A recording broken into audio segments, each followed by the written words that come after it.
तो आइए देवियों और सज्जनों, शुरू करें हम लोग oxo acids of sulphur, structural analysis and properties. Sulphur के ऑक्सो एसिड्स, उनके स्ट्रक्चर्स पर बात करें और प्रॉपर्टीज पे, जो काफी इंपॉर्टेंट है जेई मेन, नीट और जेई एडवांस हर नजरिए से। मतलब एक क्वेश्चन तो इधर उधर से घूम फिर के आ जाते हैं कभी कभार, और किसी ईयर नहीं आया तो उसकी गारंटी नहीं है कि किसी ईयर नहीं आएगा, बट बहुत फ्रिक्वेंट रहता है। कभी उनके प्रॉपर्टीज से क्वेश्चन आ जाएंगे, तो कभी डायरेक्ट स्ट्रक्चर से आएगा, तो कभी हाइड्रोलिसिस से, तो प्रॉपर्टीज में ही आ गया। चलिए स्टार्ट करते हैं हम लोग।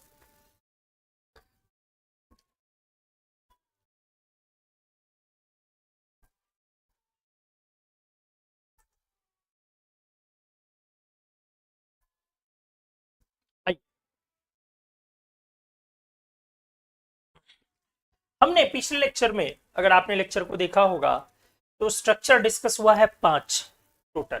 फर्स्ट, एक तो सल्फर का हमने दिया था S2, second S8, third SO2, fourth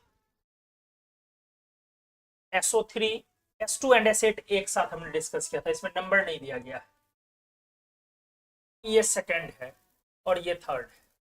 fourth H2SO4 sulphuric and fifth H2SO3 sulphurous. ठीक है, ये सल्फर +6 है लोग, इसलिए आप इसको सल्फ्यूरिक बोलते हो, और यहां पर +4 है, आप इसको सल्फ्यूरस बोलते हो। एक्चुअली कहानी है, नेमिंग ऑफ एसिड को थोड़ा सा आप समझ सकते हैं, क्योंकि ये बराबर आपको परेशान करेगा। उसको मैं समझा दूं, फिर एसिड के हम लोग स्ट्रक्चर पर दनादन आगे बढ़ पाएंगे। नेमिंग ऑफ एसिड्स में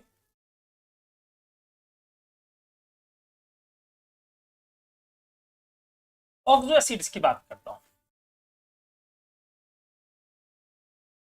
oxo acids of P block elements. अच्छे से आप सीखेंगे, बहुत कॉन्सेप्चुअल चीज है ये, बहुत कॉन्सेप्चुअल। अगर आपका कोई ऑक्सो एसिड है एक्सो एक्स टाइप का फॉर्मूला का, तो ये तो तय है ना लोग कि इसका पॉजिटिव ऑक्सीडेशन स्टेट होगा, इसमें तो कोई दो राय नहीं। अभी आपके सामने H2SO4 है सल्फर +6, H2SO3 है सल्फर +4, तो ये तो क्लियर है ना कि जब भी आपका कोई ऑक्सो एसिड होगा तो सेंट्रल एटम का ऑक्सीडेशन स्टेट पॉजिटिव होगा। दो तरह के एसिड आप बोलते हैं, ऑक्सो और हाइड्रा। हाइड्रा में हाइड्रोजन ऑक्सीजन से अटैच नहीं होता, डायरेक्ट सेंट्रल एटम से अटैच होता है, जैसे HCl, HBr, HI, H2S, HCN, H2CN2 है ना, तो उसमें सेंट्रल एटम से हाइड्रोजन डायरेक्ट अटैच होता है। बट ऑक्सी में हाइड्रोजन अटैच होता है ऑक्सीजन से, इसीलिए सेंट्रल एटम का पॉजिटिव ऑक्सीडेशन स्टेट। ये आप एकदम ध्यान रखें कि मैंने जो यहां डिस्कस किया वो पी ब्लॉक एलिमेंट्स के लिए हमने डिस्कस किया। ये X जो है वो पी ब्लॉक का एलिमेंट होना चाहिए। अब कहानी ये है, जब आप X के ऑक्सीडेशन स्टेट पर बात करें, X ये जो सेंट्रल एटम, ध्यान से सुनेंगे, तो इसका हाईएस्ट ऑक्सीडेशन स्टेट होता है ग्रुप नंबर,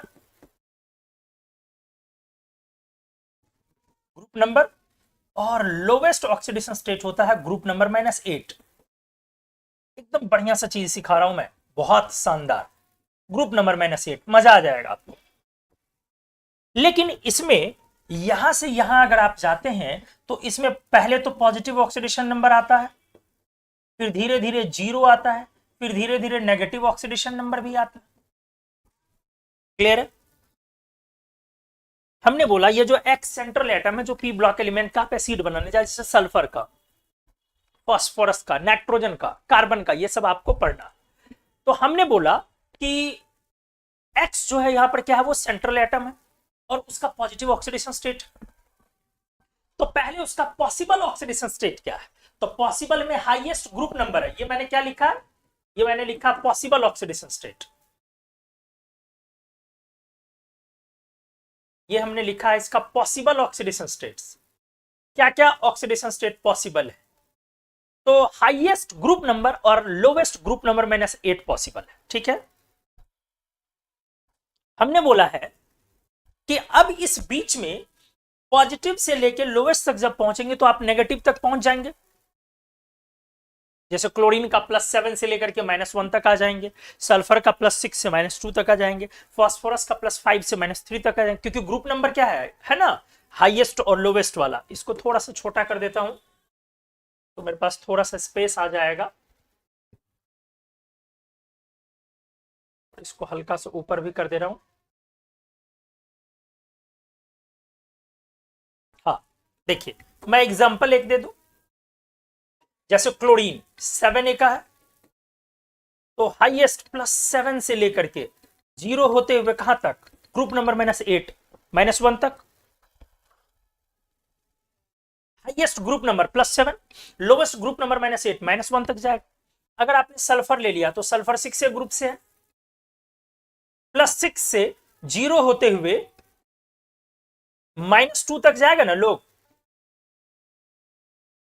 बहुत क्लियर है। अगर फास्फोरस आपने लिया 5A से, तो +5 से 0 होते हुए -3 तक जाएगा, ग्रुप नंबर -8 5 -8।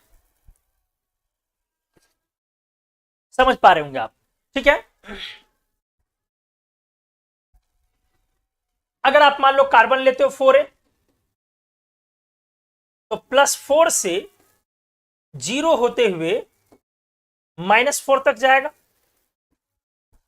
लेकिन सवाल उठता है इसमें से ऑक्सी एसिड किस ऑक्सीडेशन स्टेट का होगा? क्या इन एलिमेंट के सारे ऑक्सीडेशन स्टेट में ऑक्सी हो सकता है? जी नहीं। किस में होगा? सिर्फ और सिर्फ positive oxidation state of central atom x में। सेंट्रल एटम का सिर्फ पॉजिटिव ऑक्सीडेशन स्टेट में ही ऑक्सी होगा। आप कोई भी ऑक्सी का फॉर्मूला लिख करके देख लो। अब इसमें से हमें जाना है इसके किस पर? पॉजिटिव ऑक्सीडेशन नंबर पर। क्लियर है? पॉसिबल लिख लीजिए, पॉसिबल पॉजिटिव ऑक्सीडेशन नंबर। तो 0 से पहले वाला सारा होगा। ये पॉजिटिव पॉसिबल 4 तरह का हो सकता है, 3 तरह का हो सकता है, या 2 तरह का हो सकता है। सर आपने क्या क्या बोल दिया, नहीं समझ में आया? फिर से समझा रहा हूं, फिर से एक बार मैं समझा दे रहा हूं, देखें अच्छे से प्लीज।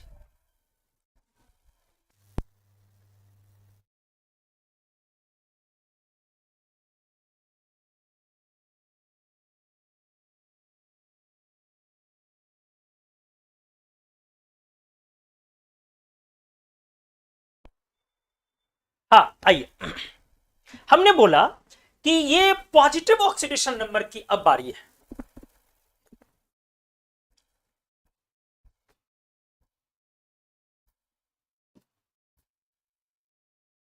जीरो से आगे वाला।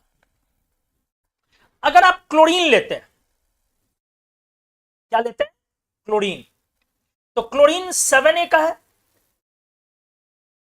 ठीक से, +7 +5 +3 +1। उम्मीद है मेरी बातें समझ में आई। सिर्फ पॉजिटिव वाला ही लेना है, क्योंकि हमें ऑक्सी एसिड बनाने हैं, और ऑक्सी एसिड में सेंट्रल एटम का पॉजिटिव ऑक्सीडेशन स्टेट होगा, कोई कंफ्यूजन नहीं है। पहले हमने पी ब्लॉक के एसिड की नेमिंग आपको सिखाने की कोशिश करी है। इस नेमिंग की कोशिश में शुरुआत में पहले यह जानना जरूरी है कि जब भी आप कोई ऑक्सी एसिड लिखते हैं तो उसका central atom positive oxidation state का, यह हाइड्रा नहीं है, ऑक्सी है जिसमें हाइड्रोजन ऑक्सीजन से अटैच होता है। अब हमने बोला कि इस सेंट्रल एटम का पॉसिबल ऑक्सीडेशन स्टेट जो है पी ब्लॉक एलिमेंट का, वो मिनिमम है ग्रुप नंबर -8 और मैक्सिमम है ग्रुप नंबर, और वैलेंसी वेरिएशन भी 2 यूनिट से। अगर आप ये भी बोले कि सर कितने यूनिट से वैलेंसी वेरी करेगा, तो 2 यूनिट से। ध्यान से यहां पे मैं लिख भी दे रहा हूं,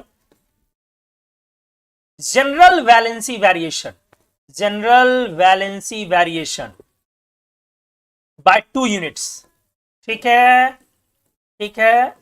सामान्य तौर पर पी ब्लॉक एलिमेंट में 2 यूनिट से वैलेंसी वैरी करता है, जैसे डी ब्लॉक एलिमेंट्स में 1 यूनिट से वैलेंसी वैरी करता है, पी ब्लॉक एलिमेंट्स में 2 यूनिट से। आज का लेक्चर अपने आप में एक मील का पत्थर है, अच्छे से सीख ले।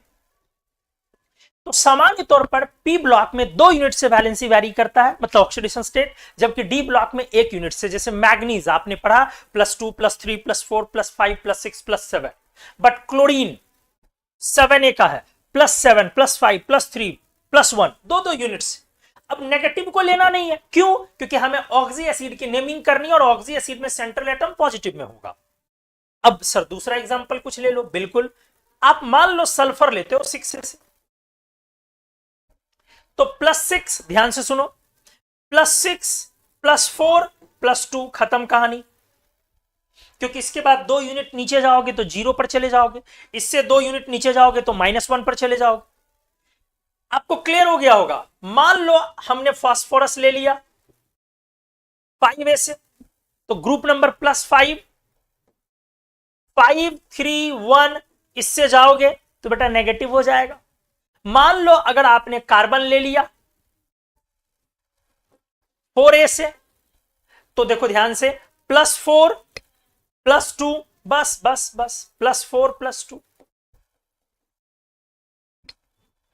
इससे नीचे जाओगे तो 0 हो जाएगा। तो हमने बोला जो आपका सेंट्रल एटम है उसका पॉसिबल पॉजिटिव ऑक्सीडेशन नंबर या तो 4 तरह का हो सकता है, या 3 तरह का हो सकता है, या 2 तरह का हो सकता है। 5 तरह के पॉजिटिव पॉसिबल ऑक्सीडेशन स्टेट नहीं हो सकते। अगर जेनॉन को भी ले जाके देखोगे तो जेनॉन +8 +6 +4 +2, दैट्स इट, 4 ही तरह का हो सकता है। उम्मीद है मेरी बातें आपको समझ में आ रही होंगी। 4 ही तरह का पॉजिटिव ऑक्सीडेशन नंबर पॉसिबल हो सकता है मैक्सिमम। किसी किसी का तो 4 हो भी नहीं सकता, 3 ही हो सकता है। ग्रुप नंबर, फिर 2 घटाया, फिर 2 घटाया, अब नीचे जाओगे तो 0। किसी किसी का तो 2 ही हो सकता है। क्या ये मेरी बातें आपको समझ में आ गई कि पी ब्लॉक एलिमेंट का पॉजिटिव ऑक्सीडेशन नंबर या तो 4 तरह का हो सकता है, या 3 तरह का हो सकता है, या 2 तरह का हो सकता है। उससे नीचे आप नहीं जा सकते हैं, ना उससे ऊपर, मतलब 5 तरह का भी नहीं हो सकता और 1 तरह का भी नहीं हो सकता। क्या ये आपका मामला क्लियर हो गया? पहले इस बात को आप दनादन मेरे से शेयर करें, हाँ ना हाँ ना, फिर मैं आगे नेमिंग की प्रक्रिया पर चलूं। जल्दी से बताएं आप पहले, क्या आपका यह मामला क्लियर हुआ अच्छे से? प्लीज।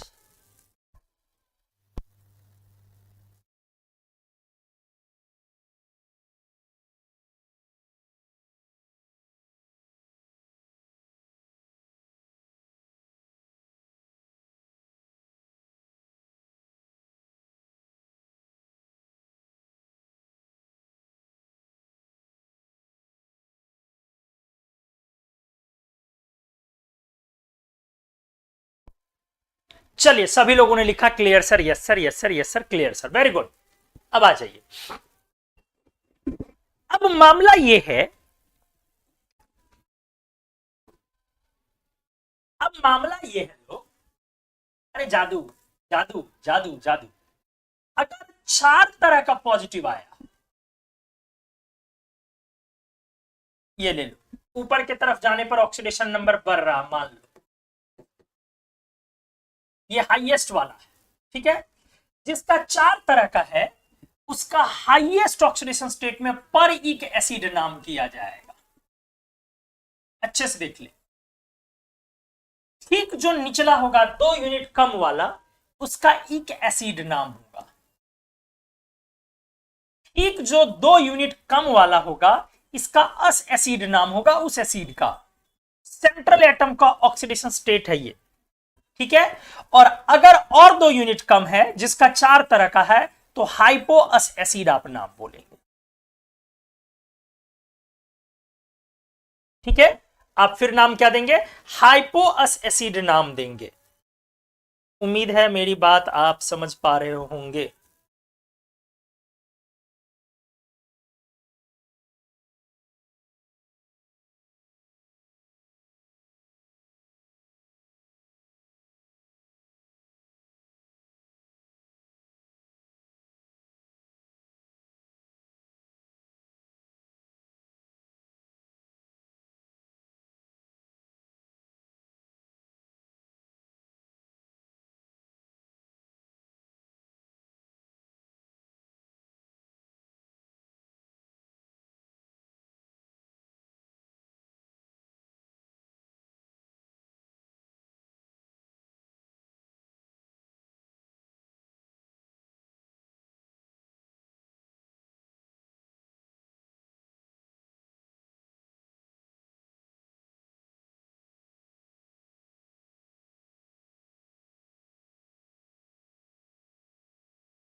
हाँ जी सॉरी, तो हमने बोला कि अगर 4 तरह के पॉजिटिव ऑक्सीडेशन स्टेट होंगे तो नेमिंग पर इक, इक, अस एंड हाइपोअस इस सीक्वेंस में जाएगा, ठीक है। लेकिन अगर मान लीजिए कि आपके पास 4 तरह के पॉजिटिव वाले नहीं है, जैसे ये तो 4 तरह के पॉजिटिव वाले हैं, ये 3 तरह के पॉजिटिव वाले हैं, तब उस केस में आप ये 3 नेमिंग ले। अच्छे से सीखिएगा लोग, अगर आपके पास 4 तरह के पॉजिटिव वाले नहीं है, 3 तरह के पॉजिटिव वाले हैं, अब सर ऐसा भी तो हो सकता है कि 2 तरह के पॉजिटिव वाले हों, तब आप ये दोनों ले लेंगे। क्लियर हो गया, बहुत साफ। 4 तरह में क्या है, पर इक, इक, अस, हाइपोअस। 3 तरह वाले में क्या है, इक, अस, हाइपोअस, और 2 तरह वाले में इक, अस। बहुत क्लियर है, फिर से रिपीट कर रहा हूं। 4 तरह का जिनका पॉजिटिव ऑक्सीडेशन स्टेट पॉसिबल है, वो हाईएस्ट वाला पर इक, फिर अस, फिर हाइपोअस।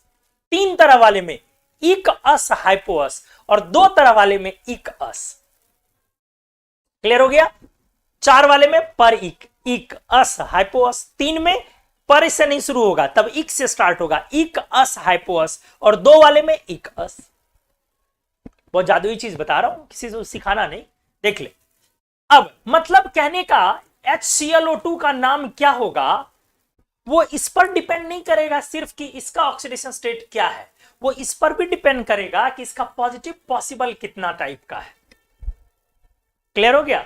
H2SO3 का नाम सिर्फ इस पर डिपेंड नहीं करेगा कि इसका कितना है, इस पर भी डिपेंड करेगा कि सल्फर का पॉजिटिव कितने तरह का होता है।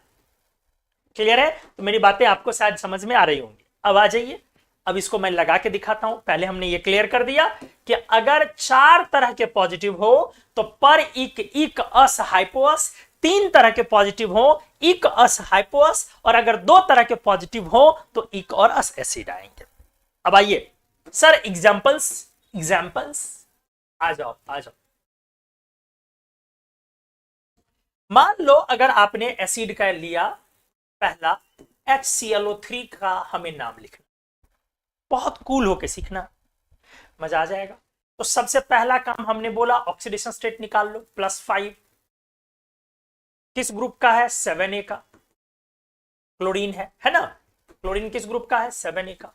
तो इसका पॉजिटिव कितने तरह का होगा, 4 तरह का, 7, 5, 3, 3 एंड 1। अब 5 किस पर पड़ा, बीच वाले पर, तो पर इक पर आया, इसलिए इसका नाम इक होगा। क्लोरीन का इक एसिड है ये, इसीलिए आप इसे क्लोरिक एसिड बोलेंगे। कितना सुंदर, प्यारा, आसान, जबरदस्त, शानदार और जिंदाबाद है। दूसरा एग्जांपल ले लो, कुछ आराम से हरबराना नहीं है आपको। H3PO2, क्लियर है। H3PO2 सेंट्रल एटम कौन है, सर फॉस्फोरस। फॉस्फोरस का अब ऑक्सीडेशन स्टेट चेक करो, तो +3 -4, +3 -4, इसका मतलब फॉस्फोरस +1 में आ गया, और फॉस्फोरस 5A ग्रुप का, 5A का है ना। तो पॉजिटिव पॉसिबल क्या क्या हो जाएगा, जरा गौर करो। पहले 5, फिर 3, फिर 1, बस 3 ही तरह का हो सकता। अब आपका फिलहाल 1 में है लोवेस्ट वाला, तो 3 टाइप में इक, अस, हाइपोअस। 4 टाइप में था पर इक, इक, अस, हाइपोअस। 3 में इक, अस, हाइपोअस, तो हाइपोअस, इसलिए इसका नाम क्या हो जाएगा, हाइपोफॉस्फोरस। क्या नाम हो जाएगा बेटा, हाइपोफॉस्फोरस एसिड। क्या क्लियर हुआ, नाम कैसे लिखते हैं, हाँ या ना, जल्दी बताओ। क्लियर हुआ कि कैसे नेमिंग लिखते हैं। अभी और 2-4 एग्जांपल करवाऊंगा, जल्दी जल्दी जल्दी बताओ, क्लियर हुआ कि नेमिंग कैसे लिख रहे हैं हम। जल्दी, कोई भी दिमाग में एसिड चल रहा हो, अब आप आराम से उसका नाम लिख सकते हैं। मान लो कोई एग्जांपल फिर लेता हूं, ध्यान दो, कुछ भी जो मन में आ जाए। H3BO3, किसी ने बोला कि इसका नाम क्या लिखूं, पर बोरिक एसिड लिखूं। किसी ने बोला इसका नाम क्या लिखूं, बोरिक एसिड लिखूं। किसी ने बोला इसका नाम नहीं, बोरस एसिड लिख दो। और किसी ने बोला नहीं, इसका नाम हाइपोबोरस एसिड लिख दो। अब ये नहीं है कि हमें याद है, हमें सॉल्व करना है। सॉल्व ये करना है इस तरह से कि बोरॉन इसमें +3 में है और वो 3A ग्रुप का है, तो आप 2 ही पॉजिटिव लिख सकते हैं, 3 और 1, इससे तो ज्यादा पॉजिटिव जा नहीं सकते हैं। तो 2 टाइप वाले में क्या आता है, इक अस, तो फिलहाल हमारा 3 है, इसलिए इक में आएगा, हमारा ये नाम होगा। उम्मीद है आप बहुत अच्छे से समझ पा रहे होंगे। नेक्स्ट एग्जांपल लेके दिखाता हूं। मान लो हमने लिखा H4XeO6, आराम से H4XeO6 जेनॉन लिया है, तो सर ऑक्सीडेशन स्टेट पहले निकालना है। +4 -12, तो जेनॉन आ गया +8 में। अब जेनॉन किस ग्रुप का है, 8A का, तो 8A का, तो 8 6 4 2, 4 तरह के पॉजिटिव है फिलहाल 8 में, तो 4 तरह के पॉजिटिव हैं, इसीलिए इसका नाम हो जाएगा क्या, परजेनिक एसिड। अब आप बहुत अच्छे से नाम सीख पा रहे होंगे। जो एसिड आ जाए आराम से उठा लो। मान लो किसी ने दिया आपको H5P3O10, बड़ा सा एसिड, आराम से दोस्त H5P3O10, आपने बोलना है भाई फास्फोरस का ऑक्सीडेशन स्टेट मेरे को निकालने दे, +1 × 5 -2 × 10, तो -20 + 5, तो -15, तो +15, तो एक का आ गया +15 divided by 3 equals to +5। Phosphorus +5 में आया, 5A ग्रुप का है, 5 3 और 1, 5 3 और 1, फिलहाल 5 में है, तो इक अस हाइपोअस, इसीलिए इसका नाम होगा इक, मतलब फास्फोरिक एसिड। लेकिन 3 फास्फोरस है, अपन नाम करेंगे ट्राइफॉस्फोरिक एसिड। कितना प्यारा, आसान, ट्राइफॉस्फोरिक एसिड। इसको सीख डाला तो लाइफ झिंगा लाला। क्लियर हो गई होगी उम्मीद है। और एग्जाम्पल ले लो, जो मन में आए वो एग्जाम्पल उठा लो। मान लो हमें एग्जाम्पल दिया ठीक से H2N2O2, नाइट्रोजन निकाल लो, +1 × 2 -2 × 2, तो क्या आ गया बेटा, सॉरी H2N2O2 कहां पे गलत कर दिया हमने, एक मिनट कहा, एक मिनट, हमने गलत लिख दिया फॉर्मूला। H2N2O2, हाँ नहीं सही तो था, कहां गलत, कहां सही है, सही है। तो +1 × 2 -2 × 2, ठीक है, और कितना आ गया बेटा ये 4 2, तो इसका आ गया +2 डिवाइडेड बाय 2 इक्वल्स टू +1। अब नाइट्रोजन का क्या क्या पॉजिटिव आएगा, 5A का है ना, तो 5 3 1, 1 में आ गया, इक अस हाइपोअस, तो हाइपोनाइट्रस। आप इस तरह से H2N2O2 का नाम कह सकते हैं die hyponitrous, die hyponitrous, die hyponitrous. हालांकि इसका मोनो होता नहीं है, इसलिए इसको हाइपोनाइट्रस भी बोला जाता है, लेकिन कॉन्सेप्ट बड़ा मजेदार है। उम्मीद है आप लोग अच्छे से सीखे होंगे, उम्मीद है आप अच्छे से सीखे होंगे। मैं 3-4 एसिड लिखता हूं, मजा आ जाएगा अगर आप नाम लिखेंगे। ज्यादा नहीं, 3 का सेट देता हूं, 3 एसिड देता हूं, 3 का नाम आप तुरंत सोच के बताएं कि इसका नेमिंग क्या होगा। जल्दी से तैयार हो जाए, रेडी, जल्दी जल्दी जल्दी। और एग्जाम्पल नंबर देकर के 7 मैं दे रहा हूं आपको HiO4, मैं दे रहा हूं आपको H2S2O7, मैं दे रहा हूं आपको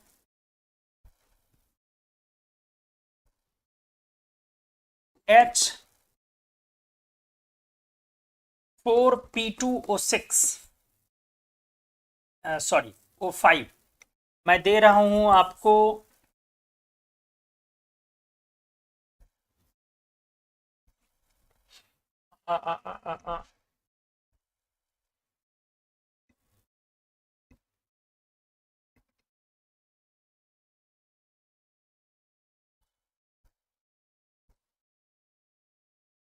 H2S2O5।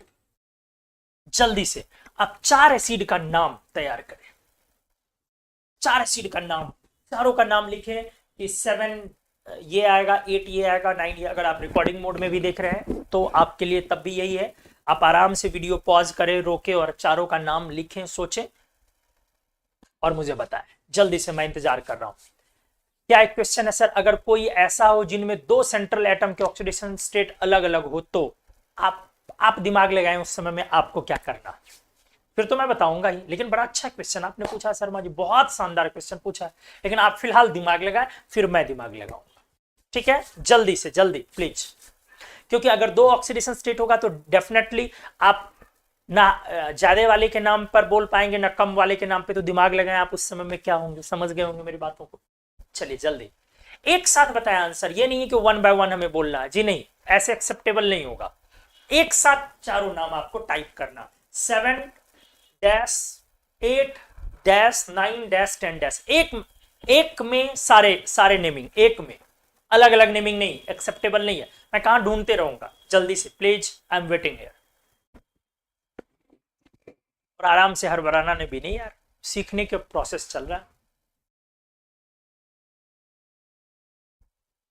आइए, आप लोगों के जवाब आ चुके हैं, बहुत सारे लोगों ने जवाब भेजे, सभी लोगों ने। अब एक बार बारी है चेक करने की। जवाब आप लोगों के जो आ रहे हैं मोस्टली परायोडिक, डायसल्फ्यूरिक, डायफॉस्फोरस और मैं देख पा रहा हूं डायसल्फ्यूरस। सिर्फ एक जवाब है तानिया का, H4P2O5 को उन्होंने पायरोफॉस्फोरस बोला है और बाकी सब वही है। अभी हमने हालांकि पायरो सिखाया नहीं है, बट आपने पायरो बोला है, मैं देख पा रहा हूं पायरोफॉस्फोरस। हाँ जी, तो आते हैं, पहले इनकी नेमिंग हम लोग क्लियर करते हैं। आयोडीन +7 यहां पर है और ये 7A का है, तो 7A में 7 5 3 1 4 तरह के पॉजिटिव है, तो हाईएस्ट वाला है, इसलिए पर लग जाएगा, पर आयोडिक एसिड। आप सभी लोगों ने सही बनाया। अब आ जाइए यहां पे, तो +1 इंटू 2 +2 -2 इंटू 7 -14, तो ये हो गया +12 डिवाइडेड बाय 2 इक्वल्स टू +6। तो सल्फर 6A का है, इसीलिए 6 4 2 3 तरह का पॉजिटिव, तो हाईएस्ट में ई का आएगा, तो सल्फ्यूरिक, लेकिन 2 सल्फर है इसलिए डाइसल्फ्यूरिक, डाइसल्फ्यूरिक एसिड। आप इस डाइसल्फ्यूरिक को पायरोसल्फ्यूरिक भी बोलते हैं, लेकिन इसके पीछे कुछ लॉजिक है, वो आपको समझना पड़ेगा। कब आप डाइइक एसिड को पायरो बोल सकते हैं, पायरोइक, उसके पीछे का लॉजिक अभी हमने ये नहीं पढ़ा, इसलिए खतरे से खाली नहीं है बोलना। हर बार डाइइक को पायरोइक नहीं कहा जा सकता है, ध्यान दें। क्या बोला हमने, हर बार डाइइक को पायरोइक नहीं कहा जा सकता, इसीलिए अभी रिस्क ना ले जब तक कि मैं सिखा ना दूं। अब आ जाओ H4P2O5। H4P2O5 में +1 इंटू 4 -2 इंटू 5, तो 10 और 4 6, तो ये आ गया +6 डिवाइडेड बाय 2, 2 फास्फोरस, तो आ गया +3 और +3, ये 5A ग्रुप का है, तो 5 3 1 5 3 1, और इस बार आ रहा है 5 3 बीच वाला, इक अस हाइपोअस, इक अस हाइपोअस, ठीक से देख लें, 5A ग्रुप का, तो 3 पॉजिटिव, 5 3 1, 5 में इक अस हाइपोअस, तो बीच वाला आ गया अस, तो इसीलिए इसका नाम होगा डाइफॉस्फोरस, डाइफॉस्फोरस एसिड। फॉस्फोरस में ROUS भी लिख सकते हैं, RUS भी चलता। हालांकि इसका नाम तानिया ने सही बताया है, पायरोफॉस्फोरस भी है, बट डाइफॉस्फोरस भी है, दोनों, पायरोफॉस्फोरस एसिड भी है बट डाइफॉस्फोरस भी है। फिर भी हमने बोला अभी आप पायरो वगैरह से बचें, क्लियर है। अब आ जाइए H2S2O5।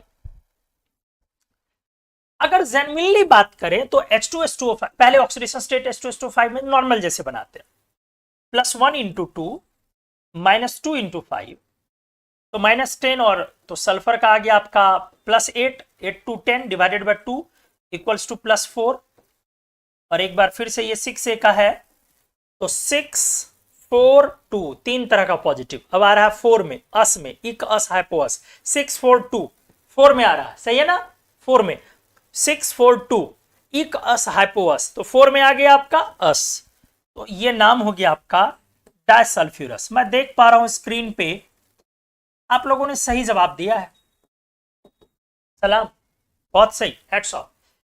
अब इस डायसल्फ्यूरस का नाम भी वैसे पायरोसल्फ्यूरस है, लेकिन फिर मैंने बोला जब तक मैं सिखा ना दूं तब तक आप थोड़ा सा सावधान रहे।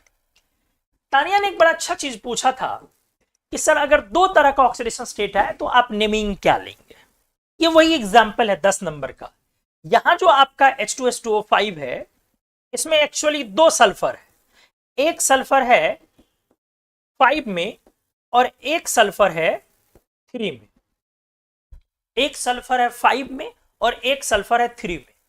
तो इसका नेमिंग जो लिखा गया है वो बीच के एवरेज ऑक्सीडेशन स्टेट पे नेमिंग लिखा हुआ है। अब आप तानिया समझ चुके होंगे या बाकी लोग भी इससे समझ गए होंगे, क्लियर मैसेज गया होगा कि इसमें दो तरीके के ऑक्सीडेशन स्टेट हैं, एक है +5 और एक है +3। आगे स्ट्रक्चर आ ही रहा तो मैं आपको दिखाऊंगा। तो एवरेज ऑक्सीडेशन स्टेट आ गया +4, तो नेमिंग जो इसकी करी हुई है वो एवरेज पर। अब पायरो नेमिंग को हम लोग आगे सीखें, अभी हम लोग नहीं हड़बड़ाएं उस पर, लेकिन क्या एक बार आप सभी लोग बोल दें अब आपकी नेमिंग इक अस हाइपो पर इक वगैरह कब कहां क्या होगा, क्या ये क्लियर हो गया अच्छे से या नहीं, सभी लोग बोले। मैं एक क्वेश्चन तब तक लिखता हूं, सभी लोग बताएं क्या क्लियर हो गया, नेमिंग आप लोगों ने अच्छे से सीखा या नहीं।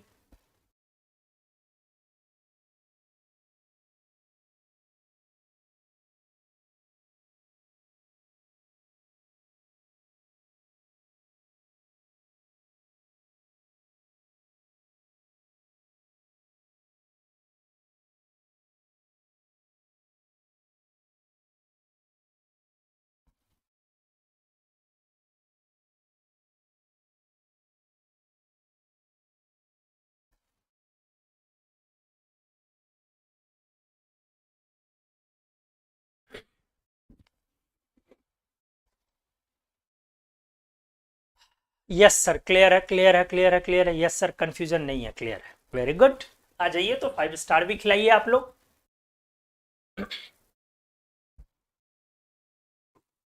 आराम से अच्छे से इत्मीनान से इसको देखिए आप।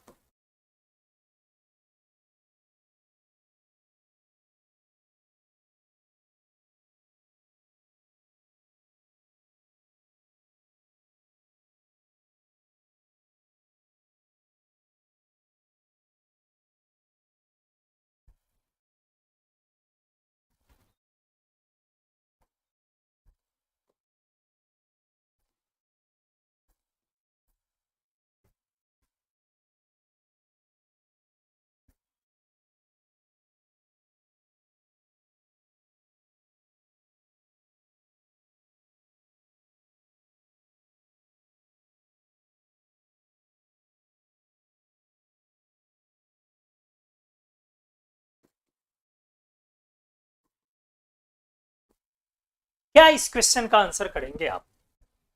Which of the following acid nomenclature is most unlikely to exist?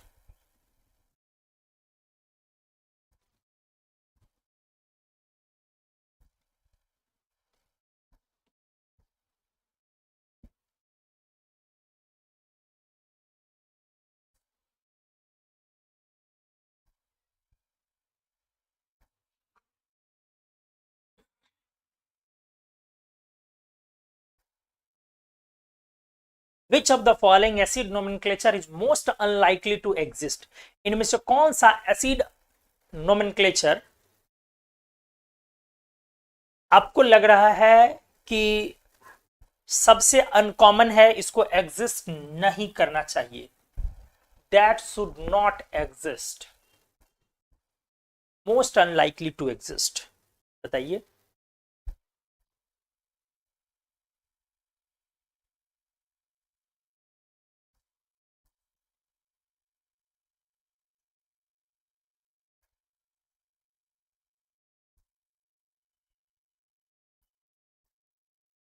या अगर आपको लग रहा है कि सर सॉल्व नहीं हो पाएगा तो वो भी बताएं आप।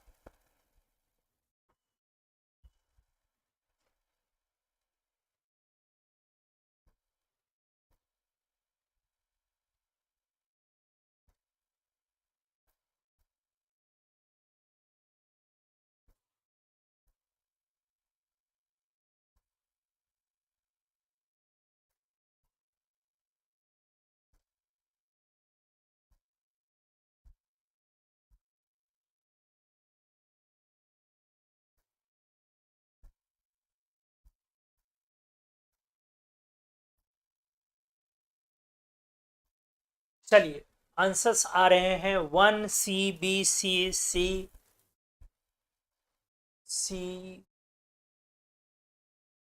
C इस तरह के आंसर आ रहे हैं।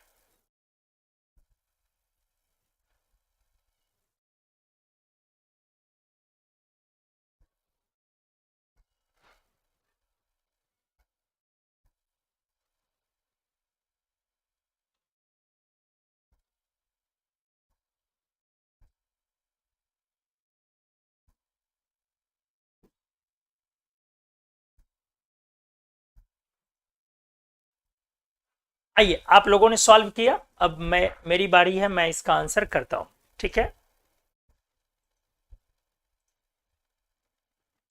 सी लाया है मोस्टली लोगों ने।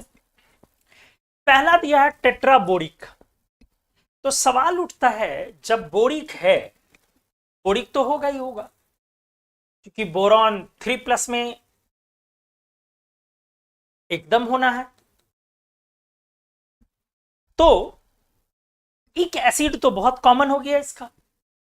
अब ये 4 होगा अगर, तो टेट्राबोरिक क्यों नहीं बनेगा भाई?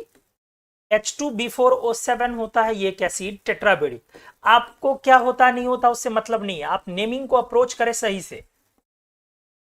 एक और वो भी 4 बिल्कुल हो सकता है, कोई प्रॉब्लम नहीं है, तो टेट्राबोरिक हो सकता है, ए करेक्ट है आपका। बी में है प्लम्बस, टेट्राबोरिक हो सकता है, ये करेक्ट है। बी में हमने दिया प्लम्बस, लेड है 4A ग्रुप का, तो 4A का +4 और +2 2 होगा, तो इक और अस होगा। तो +2 में तो आप प्लम्बस ही बोलेंगे ना, +2 में तो आप प्लम्बस ही बोलेंगे, इक और अस 2 चीजें होंगी। फॉर्मूला होता है H2PbO2, ये भी सही है। तीसरा हमने दिया हाइपोब्रोमस, हाइपोब्रोमिक, ब्रोमीन है 7A का, तो इसका +7 5 3 और 1 है।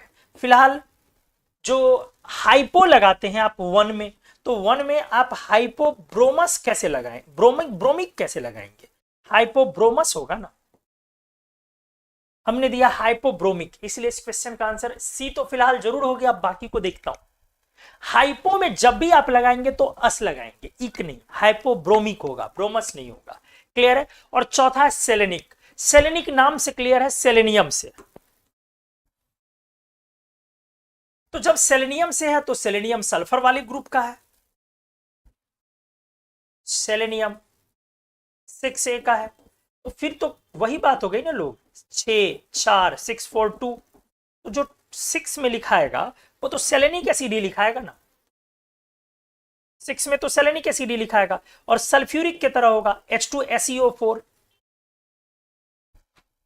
तो आप लोगों ने जो आंसर सी करा है ज्यादातर लोगों ने, वो बहुत सही है, वेरी गुड, बहुत अच्छा। उम्मीद है सभी लोगों का समझ में आ गया होगा सभी के। कोई डाउट तो नहीं है? अगर है तो बताएं, या डाउट नहीं है तो क्लियर करें, सर कोई डाउट नहीं है, समझ में आ गई चीजें। हाइपो में इक नहीं लगा सकते आप, हाइपो में अस लगाएंगे। उसी तरह पर में आप अस नहीं लगा सकते, पर में इक लगेगा, ठीक है, पर में इक और हाइपो में अस। क्लियर हो गई चीजें, हाँ या ना? एक जगह पर हमारे सिलेबस में ऐसा है जहां हाइपो में अस की जगह इक लगता है, बट वो अभी नहीं आएगा, आगे आएगा, फिर अपन डिस्कस करेंगे। अभी हम सामान्य क्वेश्चन सॉल्व कर रहे हैं। जी सभी लोगों ने लिखा क्लियर सर, वेरी गुड। तो अब इस तरह से आप नेमिंग को अच्छे से कर पाएंगे, अब आपको नेमिंग में प्रॉब्लम नहीं होगी। प्लम्बस एसिड का सर फॉर्मूला क्या होगा? हमने लिखा है H2PbO2, आप फॉर्मूला ऑक्सीडेशन स्टेट चेक कर ले, +1 × 2 और -2 × 4, तो लेड अपने आप आ गया +2, तो 4 में प्लम्बिक और 2 में प्लम्बस, तो प्लम्बस एसिड का फॉर्मूला हो जाएगा H2PbO2। क्लियर हो गया होगा आपका, ठीक है। चलिए नेक्स्ट पेज में अब हम लोग आते हैं और अब सल्फर सीरीज की कहानी पर उतरते हैं। तो बहुत आसान था, सल्फ्यूरिक और सल्फ्यूरस का जब हम लोगों ने फॉर्मूला लिखा तो बहुत आसान था H2SO4 H2SO3 लिखना, बट आगे कोई कंफ्यूजन ना हो इसलिए हमने आपको नेमिंग सिखाया। पेज नंबर 7 आ जाइए।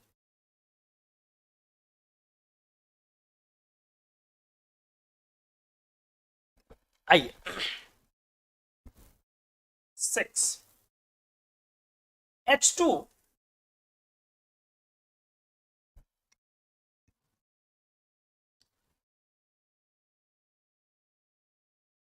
H2O3,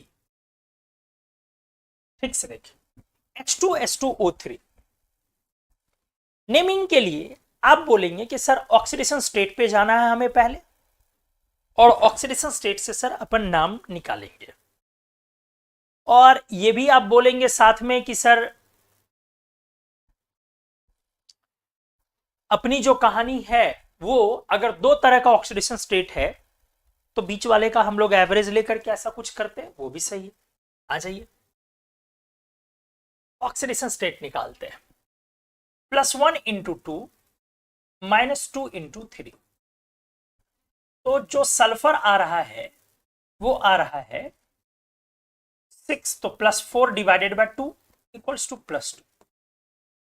क्या इसकी नेमिंग हमें +2 में सल्फर का 6 4 2, तो इक अस हाइपोअस, तो क्या हमें इसका नाम, एक बार फिर से रिपीट कर रहा हूं, +1 × 2 -2 × 3, तो -6 +2, तो +4 डिवाइडेड बाय 2 +2 आया।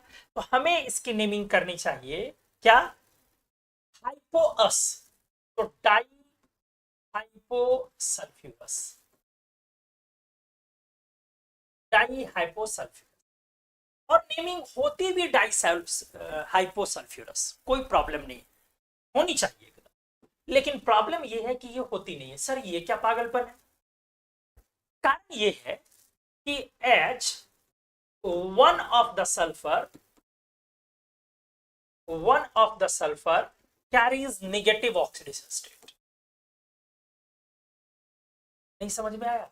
हमने जो आपको सिखाया, जैसे आप में से किसी ने एक बार डाउट पूछा कि सर अगर दो तरीके का आ जाए तो फिर क्या किया जाए, जैसे H2SO5 था, हमने लिखा कि दो तरीके का आया तो आपने एवरेज वाले पे नेमिंग कर दिया।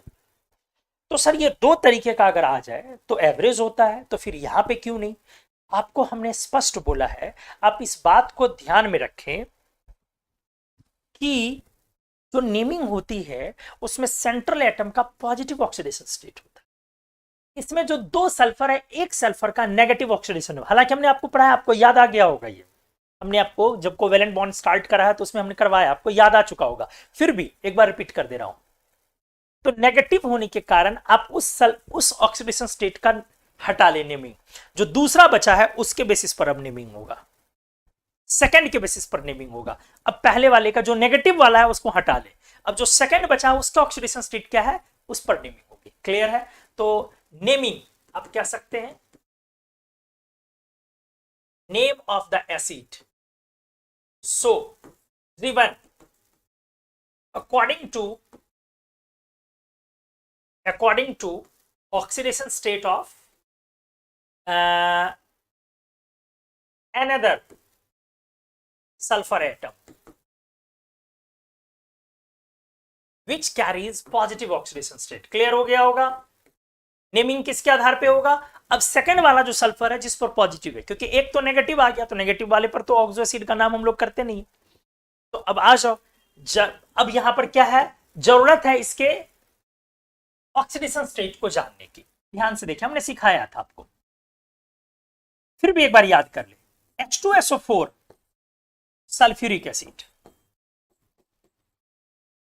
देखिए स्टेप लीजिए, हमें पहुंचना है H2SO3 पर। आप इसमें इसके स्ट्रक्चर को ड्रॉ कर ले एक बार, हमने पढ़ाया है फिर भी एक बार और रिपीट हो जाएगा। 2 OH 2 डबल बॉन्ड O। अब इसमें एक ऑक्सीजन हमने निकाला था और एक सल्फर ऐड करा था, एक ऑक्सीजन निकाल लें आप और एक सल्फर ऐड कर ले। ये लीजिए, एक ऑक्सीजन हमने निकाला, ये दोनों तो निकाल नहीं सकते क्योंकि अभी भी दो हाइड्रोजन है, अभी भी दो हाइड्रोजन है, तो दो OH तो आपको अभी भी रखने होंगे, तो आप इसी दो में से कोई एक निकाल सकते हैं जिसका -2 ऑक्सीडेशन स्टेट है, टर्मिनल पर छोड़ वाला।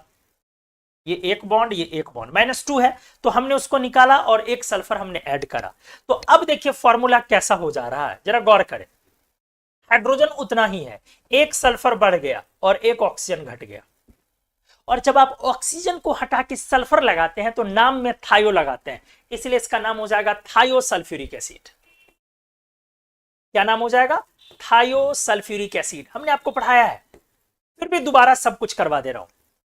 तो स्ट्रक्चर कैसा हो जाएगा? एकदम एग्जैक्टली ऐसा ही, S ऊपर डबल बॉन्ड S, O की जगह आपने S लगाया, और नीचे बाकी OH, डबल बॉन्ड O और OH। आपने देखा ये वाला जो सल्फर है यही हमने ऐड किया O को हटा के, थायोसल्फ्यूरिक एसिड। जरा गौर करें, क्यों? क्योंकि ये जो सल्फर है इसका ऑक्सीडेशन स्टेट +6 है। सोचो कैसे, जरा ध्यान दे अच्छे से। इस सल्फर पर कितना लोन पेयर? 2 2 2 4 2 6। तो इस सल्फर की हाइब्रिडाइजेशन कितनी? sp2। और इस सल्फर की हाइब्रिडाइजेशन कितनी? 1 2 3 4। ध्यान से इसकी 1 2 3 4 sp3। आप अच्छे से जानते हैं कि इलेक्ट्रोनेगेटिविटी sp2 की ज्यादा होती है sp3 से, हमने पोलर नॉन पोलर में आपको सिखाया हुआ है। इसीलिए जो ऊपर वाला S डबल बॉन्ड S है, सेल्फ लिंकेज, इसमें मोर इलेक्ट्रोनेगेटिव सल्फर बॉन्ड को अपनी तरफ पुल करेगा, इसीलिए इसका नेगेटिव ऑक्सीडेशन स्टेट हो जाएगा। तो इस सल्फर का ऑक्सीडेशन स्टेट दो बॉन्ड की वजह से -2 हो गया, और इस सल्फर का ऑक्सीडेशन स्टेट दो इसने उधर छोड़ा तो +2, एक इसने इधर छोड़ा +1, एक इसने इधर छोड़ा फिर +1, और दो इसने इधर छोड़ा फिर +2, टोटल मिला के +6। चूंकि ये +6 में आ गया इसीलिए इक एसिड हो गया, यही मैं आपको समझा रहा था। चूंकि ये +6 में आया इसीलिए इक एसिड हो गया सल्फ्यूरिक, और थायो क्यों लगा? ऑक्सीजन के हट के सल्फर आने से। तो नाम कितना क्लियर है और कॉन्सेप्ट भी अपना कितना क्लियर है। हमें इस बार डाई हाइपोसल्फ्यूरस नहीं किया, जबकि इक अस हाइपोअस होना चाहिए था +2 में। क्यों? क्योंकि हमने बोला कि इसमें जो एक सल्फर है वो नेगेटिव ऑक्सीडेशन स्टेट में है, और ऑक्सो एसिड में सल्फर सेंट्रल एटम का ऑक्सीडेशन स्टेट पॉजिटिव होता है। तो हमने आपको बोला कि भैया स्ट्रक्चर ड्रॉ करो और देखो कि किस सल्फर का पॉजिटिव है और कितना पॉजिटिव है। अगर 6 है तो इक में लिखो, अगर 4 है तो अस में लिखो, और अगर 2 है तो हाइपोअस में लिखो। हमने जब स्ट्रक्चर ड्रॉ करा, पहले स्ट्रक्चर बनाया कैसे इसका, तो एक सल्फर को ऐड किया है एक ऑक्सीजन हटा के, OH वाला नहीं हटेगा, जाहिर सी बात है क्योंकि 2 OH अभी भी है। तो हमने एक O को हटाया -2 और वहां पर एक S रखा। अब सेल्फ लिंकेज में सामान्य तौर पे हम लोग 0 लेते हैं, मतलब कोई ऑक्सीडेशन स्टेट नहीं लेते हैं, नॉन पोलर बोलते हैं उस बॉन्ड को। बट यहां के सेल्फ लिंकेज में पॉइंट क्या है, ये टर्मिनल पर, और टर्मिनल वाला मोर इलेक्ट्रोनेगेटिव है हाइब्रिडाइजेशन की वजह से, इसीलिए उसने बॉन्ड को अपनी तरफ पुल कर रखा है। और ये जो बॉन्ड है वो पोलर कोवेलेंट बॉन्ड है, हमने पढ़ाया था। ये पोलर कोवेलेंट बॉन्ड है, आप इसको नॉन पोलर कोवेलेंट बॉन्ड नहीं कह सकते हैं, ठीक है। तो हमने आपको क्लियर बोला कि उस सल्फर का ऑक्सीडेशन स्टेट -2 है, तो चूंकि ये 2 छोड़ रहा है तो इसका +2 हो जाएगा, एक एक +1 और 2 नीचे तो प्लस, टोटल +6। और +6 पर अपन नेमिंग कर रहे हैं सल्फर का सल्फ्यूरिक, ठीक कर रहे हैं, इसलिए इसके नेमिंग में सल्फ्यूरिक तो आ गया, बट चूंकि आपने एक ऑक्सीजन की जगह पे सल्फर ऐड किया इसलिए थायो लग गया। जैसे आप OH ओल बोलते हैं अल्कोहल, SH थायोल बोलते हैं थायो अल्कोहल, OCN- साइनेट बोलते हैं, बट SCN- थायोसाइनेट बोलते हैं। उम्मीद है मेरी बातें समझ में आ रही होंगी आपको। जब आप सल्फर ऐड करते हैं तो आप उसको क्या बोलते हैं, सल्फर जब आप ऐड करते हैं ऑक्सीजन की जगह तो आप क्या बोलते हैं उसको, थायो लगाते हैं। तो हमने ऑक्सीजन की जगह पे सल्फर ऐड किया इसलिए थायोसल्फ्यूरिक। उम्मीद है आपने अभी इसके नेमिंग को समझा होगा कि क्यों यहां पर थायो वर्ड आया और सल्फ्यूरिक क्यों हुआ, सल्फ्यूरस क्यों नहीं हुआ। और उम्मीद है आपको यह भी समझ में आ गया होगा कि टाई हाइपोसल्फ्यूरस क्यों नहीं हुआ। बहुत कॉन्सेप्चुअल है, लोग नहीं समझा पाएंगे, नहीं बता पाएंगे, आप कितना भी गूगल कर ले, बुक पढ़ ले, आपको यह नहीं दिखेगा, नहीं समझ में आएगा। क्या आप लोगों को इसकी नेमिंग क्लियर हुई कि क्यों डाई हाइपोसल्फ्यूरस नहीं हुआ, और स्ट्रक्चर इसका क्लियर हुआ कि कहां से क्या हुआ नहीं हुआ? एक बार बता दें हाँ या ना please.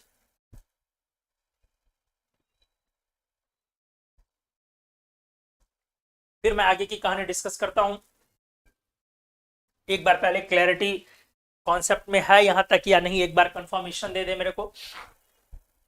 Good, yes sir, yes, very good.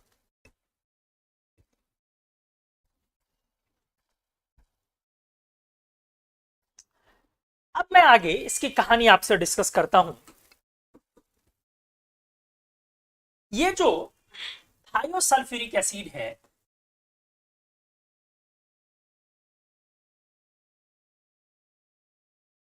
H2S2O3,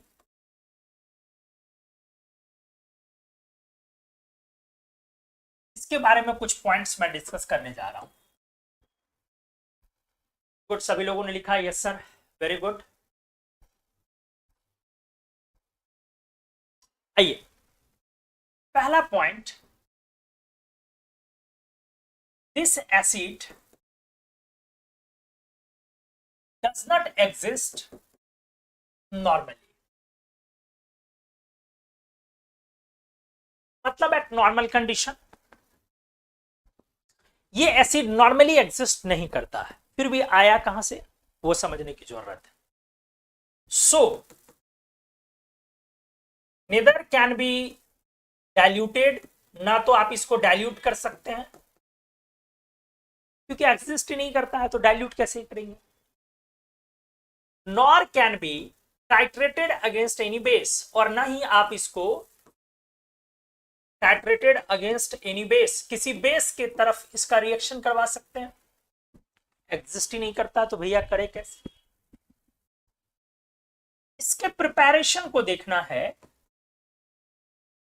preparation इसका कैसे होता है। H2S और SO3 कंबाइन किया जाता है। ध्यान से देखिए, -2 वाला और +6 वाला। आप याद करें, अभी अभी हमने डिस्कस किया है कि H2S2O3 में सल्फर +6 और -2 में पाया जाता है, इसलिए याद रखना बहुत आसान है। 6 वाला प्लस SO3 और -2 वाला H2S, इस दो को जब आप कंबाइन करते हैं -78 डिग्री सेंटीग्रेड पे, ये कितना लो टेम्परेचर एक बार इमेजिन करें। और इथर सॉल्वेंट में, हालांकि हमने एक बार पीछे डिस्कस करा हुआ हल्का सा, बट फिर भी डिटेल में बता रहा हूं। अब आप अंदाजा लगाएं ये क्यों आपके रूम टेम्परेचर पर एग्जिस्ट नहीं करेगा। ये बनेगा -78 डिग्री सेंटीग्रेड, इथर सॉल्वेंट, बिल्कुल पानी का कहीं कोई आइस वगैरह, पानी वाटर का किसी भी फॉर्म का यहां नामो निशान नहीं है। एकदम इथर सॉल्वेंट में H2S और SO3 जब कंबाइन होगा तो आपका ये H2S.SO3 बनता है प्रोडक्ट। इसी को आप H2S2O3 बोल रहे हैं, H2S2O3 बोल रहे हैं। तो बहुत क्लियर है, ये भैया हमारा नॉर्मल बनता ही नहीं है। अगर आप इसका टेम्परेचर रूम टेम्परेचर की तरफ धीरे धीरे, उसी सिस्टम का टेम्परेचर धीरे धीरे जब आप ले जाते किधर की तरफ, 0 डिग्री सेंटीग्रेड की तरफ, रीचिंग टुवर्ड्स 0 डिग्री सेंटीग्रेड, तो इसका हो जाएगा थर्मल डिकम्पोजिशन और सल्फर के बहुत सारे प्रोडक्ट ये बना देगा टूट के। जितना था उससे काफी ज्यादा, मतलब था क्या क्या, H2S प्लस SO3, लेकिन इसके अलावा बहुत चीज बनने लगेगा। ध्यान से, SO2 भी बनने लगेगा, ये दोनों तो आएगा ही, सल्फर भी बनने लगेगा। बहुत सारी चीजें सल्फर के प्रोडक्ट्स यहां पर तैयार, मेनी सल्फर प्रोडक्ट्स, बहुत तरह के सल्फर प्रोडक्ट्स आने लगते हैं। तो आप सोच ही नहीं सकते हैं कि H2S2O3 नॉर्मली एग्जिस्ट करेगा। अब आ जाइए कहानी। तो आपके सिलेबस में एक इंपॉर्टेंट कंपाउंड पढ़ना होता है Na2S2O3, हाइपो, आपने सुना होगा हाइपो। तो इसी एसिड का 2H+ निकला हुआ वाला सॉल्ट है ना, तो इसका मतलब है कि this can not be prepared, this can not be prepared. ये तो बहुत क्लियर हो गया। ये जो सॉल्ट है प्रिपेयर्ड बाय रिएक्शन ऑफ, ये तो बहुत क्लियर है ना, NOH and H2S2O3, जो अनारी आदमी जिसे आप बोलते हो, है?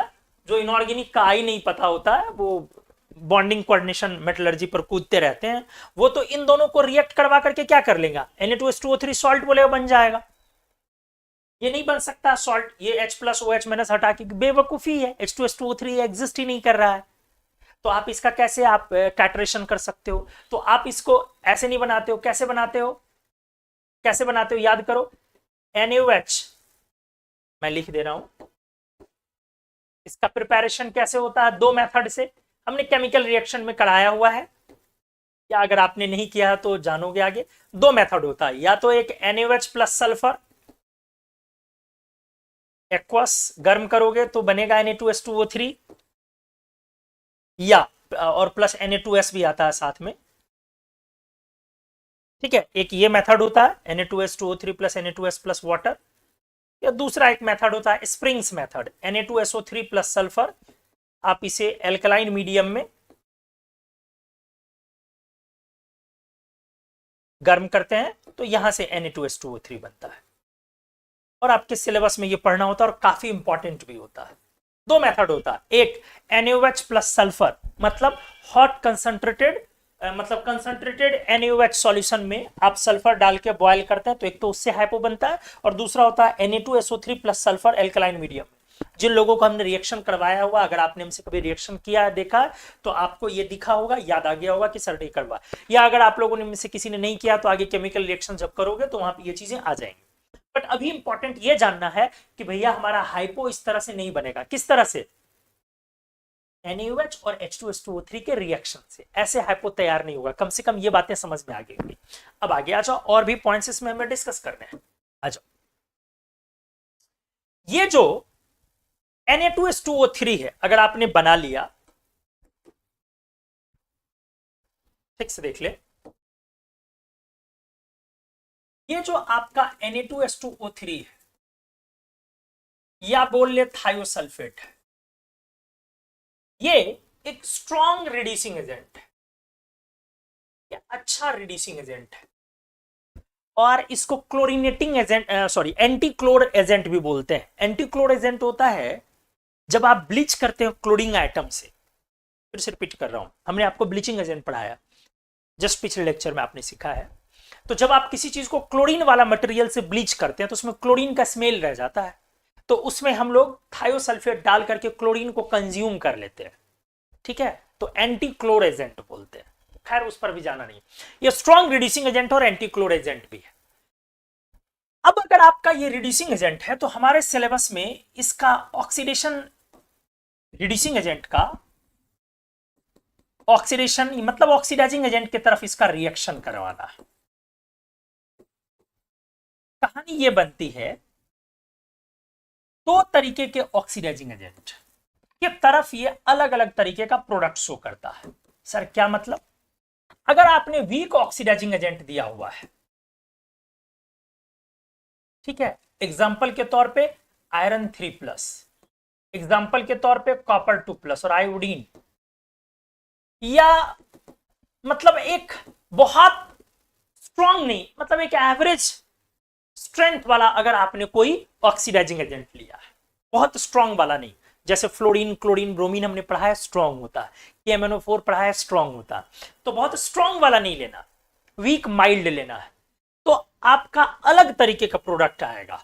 बट अगर आपने स्ट्रॉन्ग ऑक्सीडाइजिंग एजेंट कोई ले रखा है, जैसे KMnO4 एसिड मीडियम में लेते हो strong oxidising agent, chlorine, bromine strong oxidising agent, समझ रहे ना आप? अगर आप स्ट्रॉन्ग ऑक्सीडाइजिंग एजेंट से इसको ऑक्सीडाइज करने की कोशिश करते हैं तो, जैसे पेरोक्साइड स्ट्रॉन्ग ऑक्सीडाइजिंग एजेंट है, Na2O2 वगैरह वगैरह, तो आपका उस केस में अलग प्रोडक्ट आएगा और उस केस में अलग प्रोडक्ट आएगा।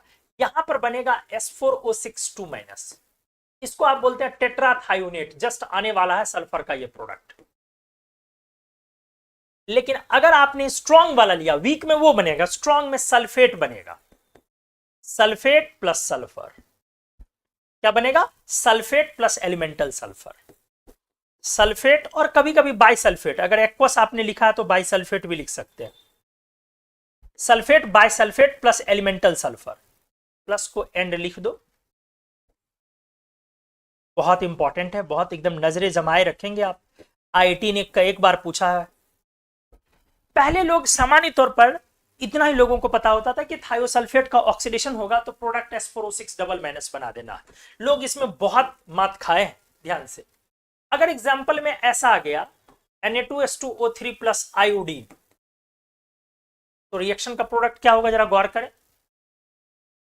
ये वीक ऑक्सीडाइजिंग एजेंट है और वहां थायोसल्फेट है, इसलिए इसका जब ऑक्सीडेशन होगा, मतलब ये रिड्यूसिंग एजेंट का जो कन्वर्जन होगा वो किस में हो जाएगा, Na2S4O6 में हो गया ना बेटा, 2 sodium plus plus oxidising agent का रिडक्शन भी लिखना है, तो रिडक्शन 0 से घटेगा नीचे, आयोडीन का एक ही ऑक्सीडेशन स्टेट है -1 Na।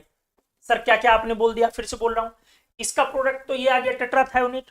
अब आपके ऑक्सीडाइजिंग एजेंट का रिडक्शन भी होगा, तो जो रिडक्शन होगा तो वो घटना हुआ, तो 0 से घट के कहां जाएगा आयोडीन, +7 to -8, तो 0 से घट के -1, तो 0 से घट के -1 जाएगा Na।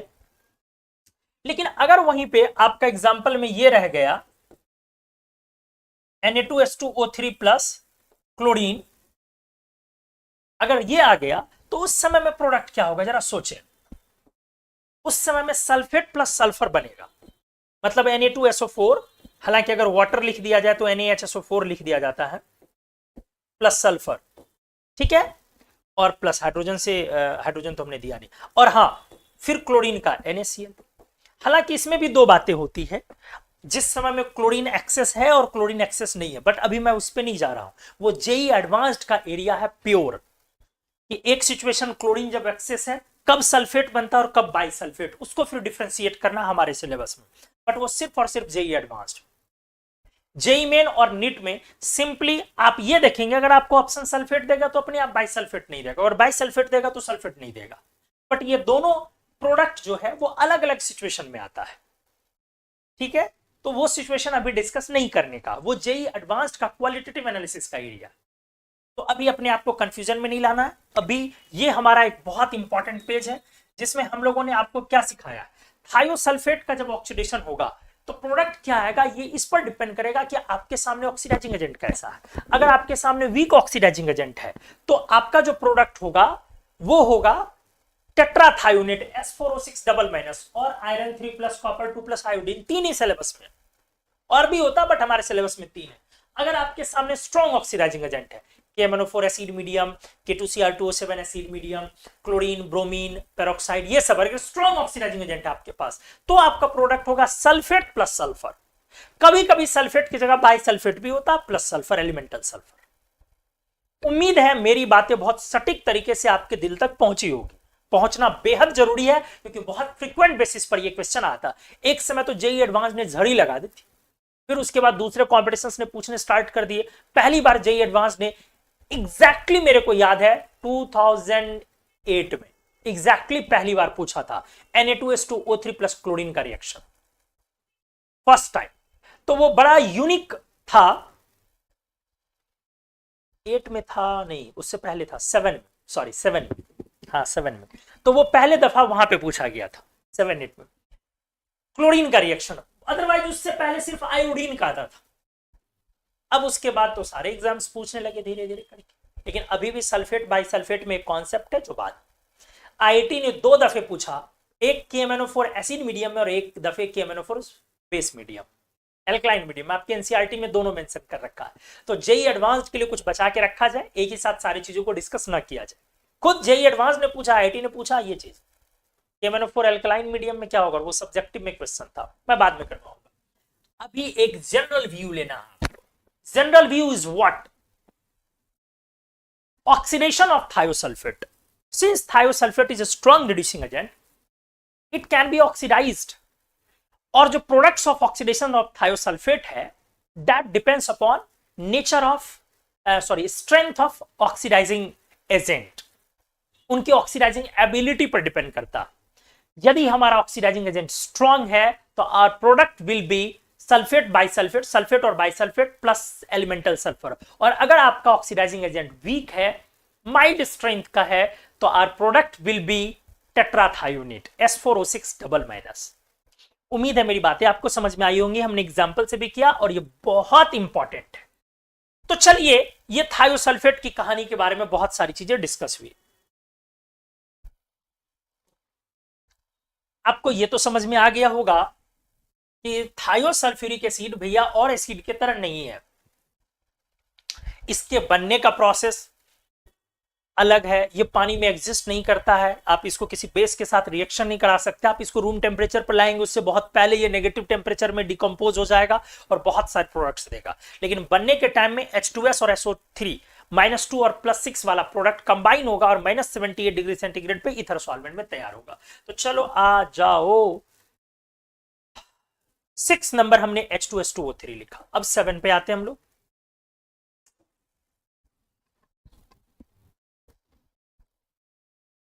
अच्छे से H2S2O4, एक बात और बोल दूं, जैसे अभी तो हमने इतना सिखाया तो ठीक है, आमतौर पे लोग H2S2O3 का स्ट्रक्चर स्टार्ट करते हैं तो देखो कैसे स्टार्ट करते हैं, देखो ठीक से कहानी कैसे शुरू करते हैं। कुछ लोग ऐसे बनाएगा, 2 सल्फर 2 हाइड्रोजन 2 OH और बीच में एक ऑक्सीजन लगा देगा, सिमेट्रिक बनाने की कोशिश। 2 सल्फर 2 हाइड्रोजन तो 2 OH, बीच में एक ऑक्सीजन। कुछ लोग ऐसे बना देगा, SS दोनों पर एक एक OH, ठीक है, और एक ऑक्सीजन और बच रहा, डबल बॉन्ड हो, और इन दोनों जगह पे लोन पेयर कर दिया उसने। ये वाला भी गलत है, ये भी। थायोसल्फ्यूरिक अपने आप में बिल्कुल अलग चीज ही था, लेकिन अब अब H2SO4 से आ जाइए ध्यान से, एकदम नॉर्मल। पहले आप सल्फर को देख ले ठीक से, 2 सल्फर 2 हाइड्रोजन, हाइड्रोजन मतलब OH। कितने ऑक्सीजन बच रहे हैं लोग? 2। ठीक से देख लो, 2 ऑक्सीजन 2 हाइड्रोजन तो 2 OH, अभी भी 2 ऑक्सीजन। क्या किया जाए सर? दोनों पर एक एक को सिमेट्रिक बनाते हैं, कनेक्ट कर देंगे और एक लोन पेयर आ जाएगा, 2 2 4 2 6। इस सल्फर का ऑक्सीडेशन स्टेट कितना है? +3। और इस सल्फर का ऑक्सीडेशन स्टेट कितना है? +3। जरा गौर से सीखें, क्योंकि ये सेल्फ लिंकेज है। अब वहां पे 2 लूज करा और 1 लूज करा, +3 आप एवरेज निकाले तो +1 × 2 अब -8 1 बेटा, तो 6/2। क्या सल्फर का आपने +3 में नाम पढ़ा है? नहीं सर, हमने 6 में नाम पढ़ा है, हमने 4 में नाम पढ़ा है, हमने 2 में नाम पढ़ा है, ये +3 है, तो जरूर कुछ अजीब सा नाम होगा, इसलिए इसकी नेमिंग आप अभी नहीं कर पाएंगे। मैं कर लूंगा, आप नहीं कर पाएंगे, क्योंकि आपको जो हमने नाम सिखाया है वो या तो 6 में या 4 में या 2 में। सर एवरेज पे, एवरेज में क्या 3 का नाम आपने पढ़ा है? पढ़ा ही नहीं है। आपने पढ़ा है इक अस हाइपोअस, इक अस हाइपोअस, तो ये इन तीनों में से कुछ भी नहीं है। इसका नाम है डायथायोनस एसिड, बड़ा अजीब सा, डायथायोनस एसिड। अब ये आगे सीखोगे, अभी नहीं। कैसे आया ये आगे का मुद्दा है, वो मैं आगे डील करूंगा, अभी हमने लिख के छोड़ दिया। लेकिन इतना तो पता चल गया ना कि हमने जो एसिड का नेमिंग सीखा है उस नेमिंग कल्चर में नहीं आ रहा। जबरदस्ती नहीं करने का, अदरवाइज लोग गलत हो जाएगा आपका। बिल्कुल जबरदस्ती नहीं करना। हमने जो नेमिंग सीखा उस नेमिंग कल्चर में ये फिट नहीं बैठ रहा है। ध्यान दे, कैसे फिट नहीं बैठ रहा है? हमारे नेमिंग कल्चर में या तो 6 का नेमिंग है, या 4 का नेमिंग है, या 2 का नेमिंग है। यहां पर भैया हमारा +3 है, +3 का हमारे नेमिंग कल्चर में नेमिंग है ही नहीं। हाँ, बीच में एवरेज वाले का हम लोग एवरेज के अकॉर्डिंग लेते हैं, बट एवरेज का अकॉर्डिंग +3 कोई फिट बैठे तब तो। जैसे H2SO5 में फिट बैठ गया था +4 आ गया था अस वाला, इसलिए आपने वहां पे H2SO5 का नाम डाइसल्फ्यूरस रखा था। बट यहां पर +3 तो फिट ही नहीं बैठ रहा मामला, नाम नहीं कर पाएंगे। पर अजीब सा नाम है डायथायोनस। भाई थायो वायो कहां से आ गया, चेक करेंगे हम लोग, आगे सीखेंगे। चलो आ जाओ अभी फिलहाल तो H2SO4 का स्ट्रक्चर अपना हो गया। अब नेक्स्ट नंबर लेते हैं, ये 10 है ना यार, ठीक, ये 7 था, अब 8 में आ जाओ। H2S2O5, अब एवरेज या जो निकले निकाल लो, +1 × 2 -2 × 5, तो +8 / 2 = +4। अब आप समझ रहे हैं, +4 की नेमिंग हो जाएगी, क्योंकि 6 4 2 एवरेज वाले की नेमिंग हम लोगों ने पढ़ी है। तो इसका नाम हम लोग पहले क्लियर लिख दे, क्या नाम हो जाएगा इसका? डाइसल्फ्यूरस एसिड, डाइसल्फ्यूरस एसिड। अब इसके स्ट्रक्चर पढ़ाते हैं हम लोग, ध्यान से देखिए स्ट्रक्चर पे। 2 सल्फर, 2 हाइड्रोजन, सर 2 OH लगा दो। कितने ऑक्सीजन बच रहे हैं? 3, 1, 2 और सर एक बीच में लगा दो, 2 2 4 2 6।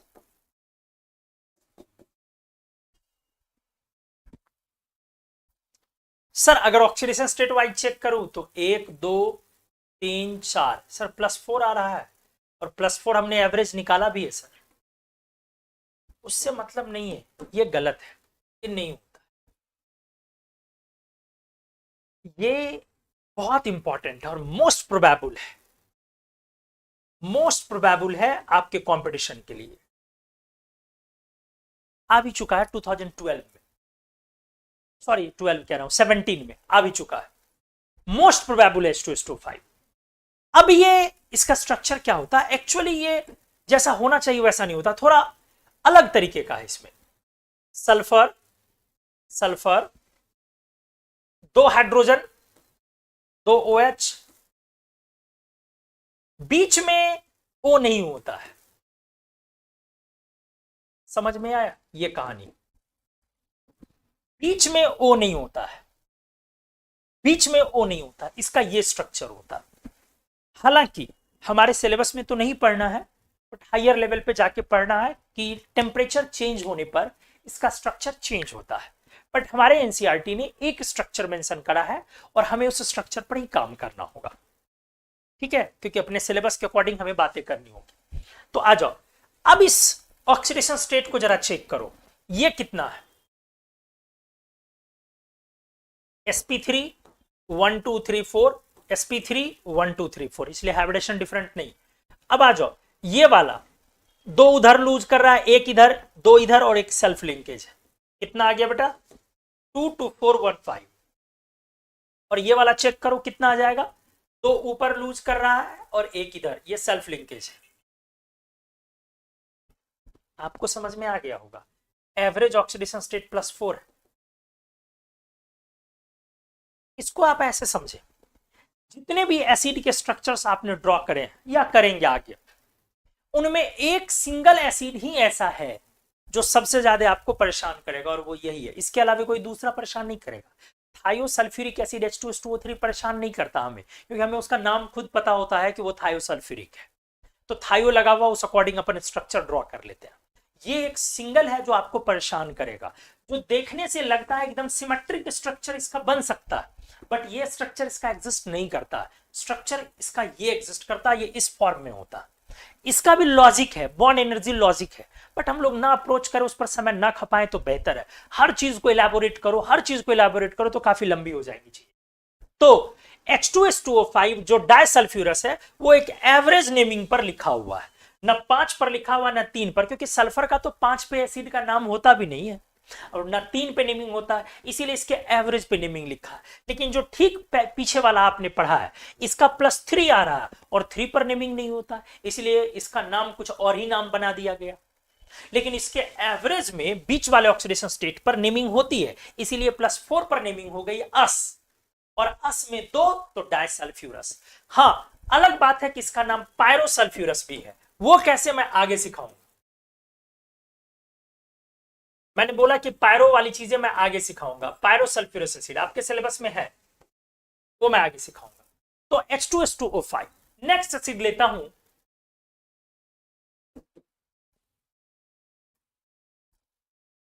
9, H2SO6।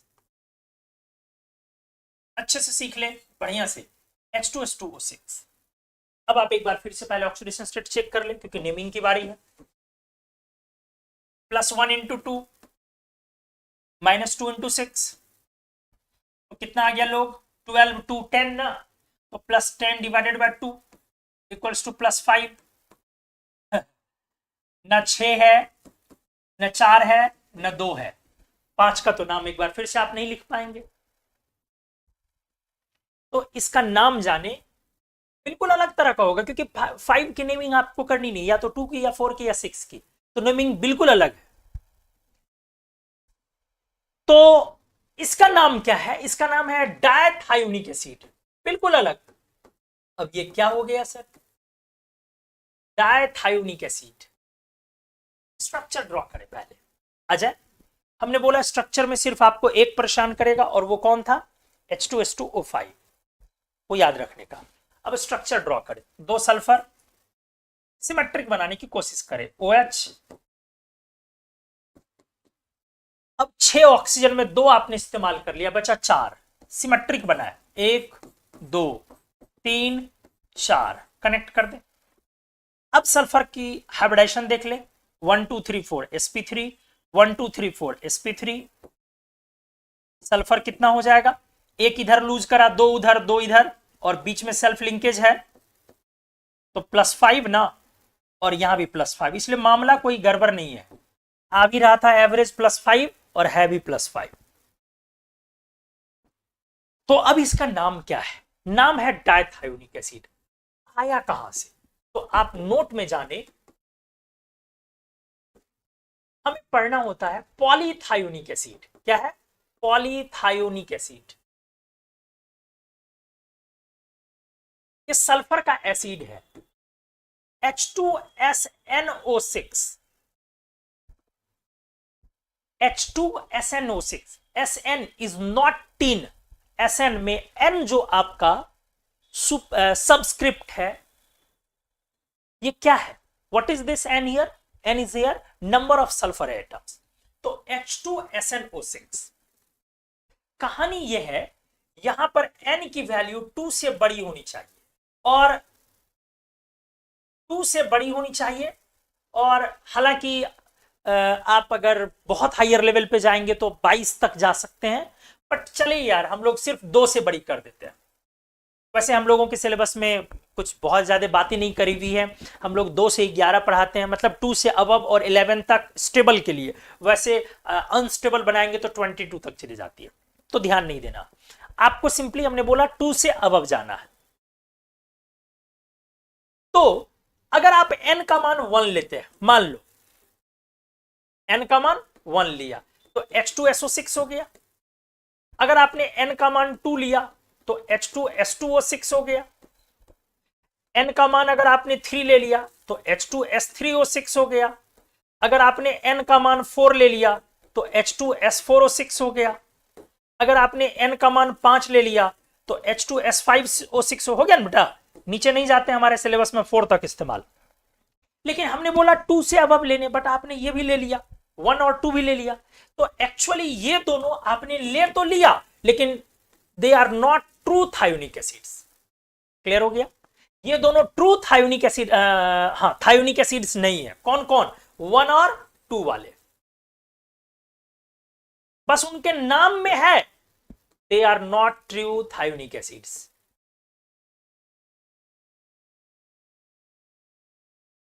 ये ट्रू थायोनिक एसिड्स नहीं है। कौन? 1 और 2 वाले। लेकिन फॉर्मूला होता है, एसिड एग्जिस्ट करता है, और उनका नाम इसी के आधार पे लिख दिया जाता है। इसका नाम हो गया मोनोथायोनिक। क्लियर हो गया? क्या नाम हो गया लोग? मोनोथायोनिक एसिड। और इसका नाम हो गया डायथायोनिक एसिड। क्या नाम हो गया? डायथायोनिक एसिड।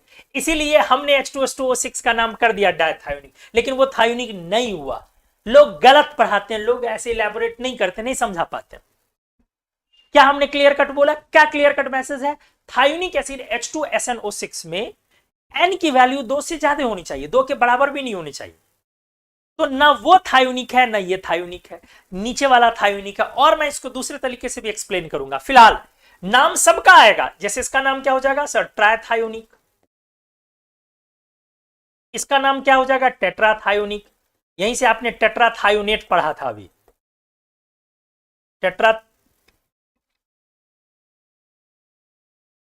टेट्राथायोनिक एसिड। इसका क्या हो जाएगा? पेंटाथायोनिक एसिड। अच्छे से आ जाए। कहानी ये देखें बढ़िया से, बहुत अच्छे से सीखेंगे आप, बस बने रहना है वीडियो पर। एकदम 2-3 एसिड्स और हैं, इसके बाद फिर हम लोग कंप्लीट कर लेंगे। हमने समझाया कि पॉलीथायोनिक एसिड H2SNO6 थायोनिक मतलब कुछ एसिड्स के सीरीज को बोलते हैं। और इनके जो सॉल्ट होते हैं, जिंक वाले सॉल्ट, वो शैम्पू में इस्तेमाल किए जाते हैं ताकि इचिंग ना हो स्कैल्प में और डैंड्रफ ना आए। अगर आपने कभी सुना होगा टेलीविजन पे एडवर्टीजमेंट में, तो या कॉम्पोजिशन आप देखेंगे तो ZPTO होता है। Z for zinc, P for poly, TO for thionate. Zinc polythionate salts, polythionate इसी का सॉल्ट जो होगा ना, तो वो इस्तेमाल किया जाता है, तो आपके स्कैल्प में इचिंग या डैंड्रफ नहीं आती। शैम्पू में इस्तेमाल किया जाता है। एनीवेज, तो हमने बोला कि आप H2SO6 में n का मान 1 2 3 4 करके रख दे तो नेमिंग हो गया मोनोथायोनिक, डायथायोनिक, ट्राइथायोनिक। बट हमने क्या इलस्ट्रेशन दिया, इसमें जो ऊपर वाले दो हैं वो जान ले क्लियर कट कि वो थायोनिक मेंबर्स नहीं है, थायोनिक एसिड्स नहीं है, लेकिन उनकी नेमिंग जो है वो इसी नेम के आधार पे कर दी गई है। तो H2SO6 का नाम मोनोथायोनिक और H2S2O6 का नाम डायथायोनिक, ट्राइथायोनिक, टेट्राथायोनिक, इस तरह से आगे चले। अब आगे आइए, जब आपने H2S2O6 लिखा डायथायोनिक, और यहां सल्फर कितने में है, कितने में है, +5 में ना, तो आप ही सोच के देखें कि जब +3 में आएगा, दो ऑक्सीडेशन स्टेट से घट जाए, तो उसका नाम क्या हो जाएगा, इक अस में हो जाएगा। अब आपको समझ में आया मैंने क्या बोला, नहीं समझ में आया? जैसे 6 में सल्फ्यूरिक होता है, तो 2 यूनिट से आप घट जाते हैं 4 में, तो सल्फ्यूरस हुआ बेटा, हुआ ना। जैसे HClO3 है, क्लोरीन 5, तो क्लोरिक से क्लोरस 2 यूनिट घटते हैं। जब भी इक से अस आते हैं तो 2 यूनिट घटते हैं आप पी ब्लॉक में। तो हमने क्या बोला, जब आप 5 में डायथायोनिक है तो 3 में क्या हो जाएंगे, डायथायोनस। सर क्या मतलब है, जस्ट पिछले के पिछले पेज में आ जाइए। H2S2O3, सल्फर आपका कितने में है, +3 में। अब क्लियर हो गया होगा, सल्फर यहां +3 में है, इसलिए हुआ डायथायोनस एसिड। क्यों, तो आप कह सकते हैं 2 यूनिट ऊपर भागेंगे तो +5 में क्या नाम था इसका, डायथायोनिक एसिड। तो चूंकि वो डायथायोनिक था, इसीलिए 2 यूनिट कम वाले का नाम डायथायोनस हुआ। क्या आपको लॉजिक अच्छे से समझ में आया कि H2S2O4 का नाम डायथायोनस कैसे हुआ? हाँ या ना बताएं मेरे को। क्या अच्छे से क्लियर हुआ कि H2S2O4 का नाम डायथायोनस किस तरह से आया, क्यों आया? क्या क्लियर हुआ सभी लोगों का? हाँ या ना बताएं प्लीज।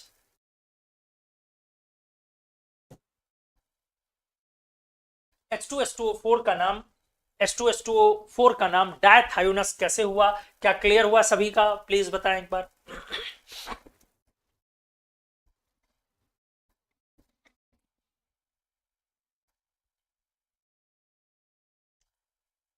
जी अच्छे से आ गया समझ में, लग रहा है। बहुत मजा आएगा, वीडियो पर बने रहें, थोड़ा इंतजार करें। कभी कभी कोई क्लास लंबी हो जाती है क्योंकि बहुत सारी क्लासेस छोटी भी होती है। सभी लोग बोले क्लियर हुआ या नहीं? गुड।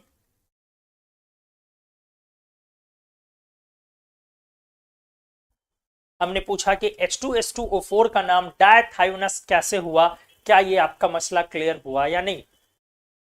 H2S2O6 डायथायोनिक था, तो हमारा +2 ऑक्सीडेशन स्टेट से घटने के बाद इक जो है वो अस में कन्वर्ट कर गया, तो डायथायोनिक से डायथायोनस। हालांकि हमने क्लियर किया कि थायोनिक एसिड सीरीज के जो एसिड्स हैं उसमें, हाँ ऊपर वाला आपका एक डाउट है, मैं क्लियर कर दूंगा, कोई वो बड़ा डाउट नहीं है क्योंकि उसका कोई लॉजिक ही नहीं है अभी के टाइम में, उसको अभी नहीं समझाया जा सकता लॉजिक से। फिर भी तो ट्रू थायोनिक एसिड का एग्जाम्पल नहीं है H2SO6 और H2S2O6, बट नेमिंग हम लोग उसी के बेसिस पर करते हैं। अब आ जाइए H2S2O6 डायथायोनिक के बाद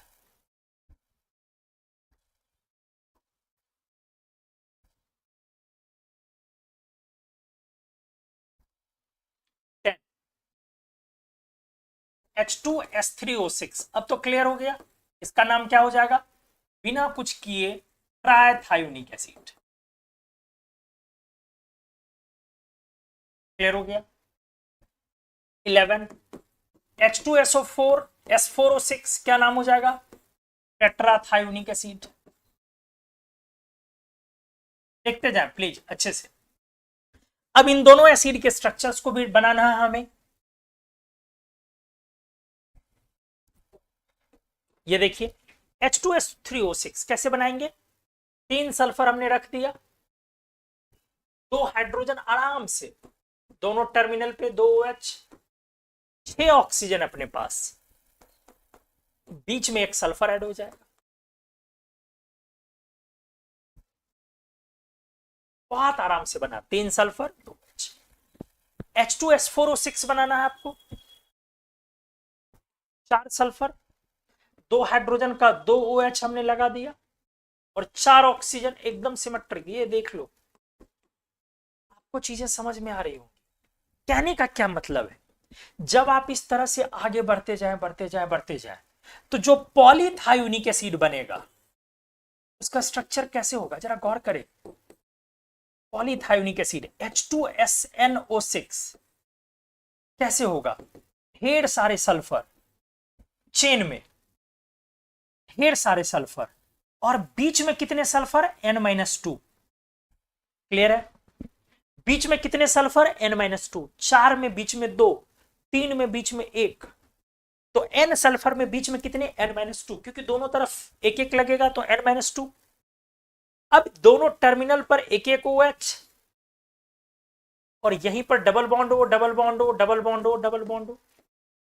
आराम से सुनिए, अगर मैं बातें करूं ऑक्सीडेशन स्टेट की, तो इस सल्फर का कितना हो जाएगा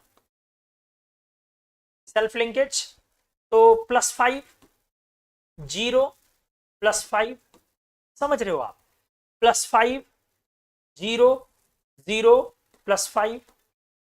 2015 में पूछा हुआ ये चीज, अच्छे से देख ले। तो इसमें +5, 0, +5, तो आपने क्या देखा कि जो पॉलीथायोनिक एसिड है इसमें सल्फर का ऑक्सीडेशन स्टेट +5, +5 एंड 0 है। समझ रहे ना, बाकी के 0 है। 2 सल्फर +5 वाले और बाकी के 0 है। फिर से रिपीट कर रहा हूं, 2 सल्फर +5 वाले हैं और बाकी के 0 है। अगर आप इसको बोले कि बाकी को हटा दो, मतलब ऑक्सीडेशन स्टेट क्या क्या होगा, तो +5, +5 एंड 0। पॉलीथायोनिक होने के लिए +5, +5 एंड 0 का होना जरूरी है। पॉलीथायोनिक होने के लिए सल्फर का +5, 0 और +5 होना जरूरी है। आप देख रहे हैं इसमें +5 नहीं है, इसमें +5 है लेकिन 0 नहीं।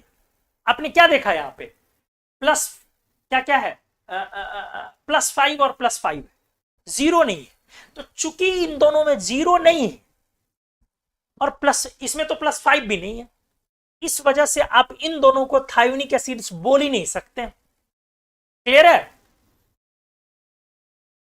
दे do not have sulphur atom या atoms of oxidation state equals to 0, इनके पास नहीं है। तो बहुत सारे लॉजिक हमने सिखाया आपको कि क्यों आप H2SO6 और H2S2O6 को ट्रू थायोनिक एसिड्स नहीं बोलेंगे, क्योंकि उन दोनों के पास 0 ऑक्सीडेशन स्टेट नहीं है। बाकी सारे के पास 2 साइड वाले का +5 है और बीच वाले के पास 0 है। तो अगर आपसे क्वेश्चन में आ जाए कि पॉलीथायोनिक एसिड में कितने सल्फर एटम्स हैं 0 ऑक्सीडेशन स्टेट वाले, जल्दी से आंसर बताएं, जल्दी से। पॉलीथायोनिक एसिड में number of sulphur atoms with 0 oxidation state कितना होगा, जल्दी से आंसर बताएं।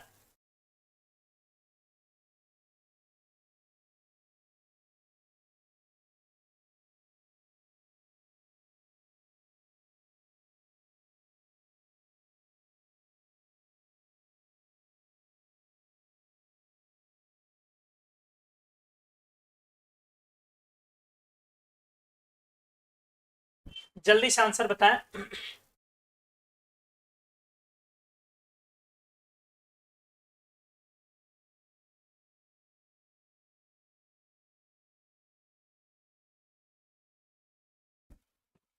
बिल्कुल एग्जैक्टली N-2 होगा आंसर, 2, 1 नहीं हो सकता है, N-2 होगा आंसर।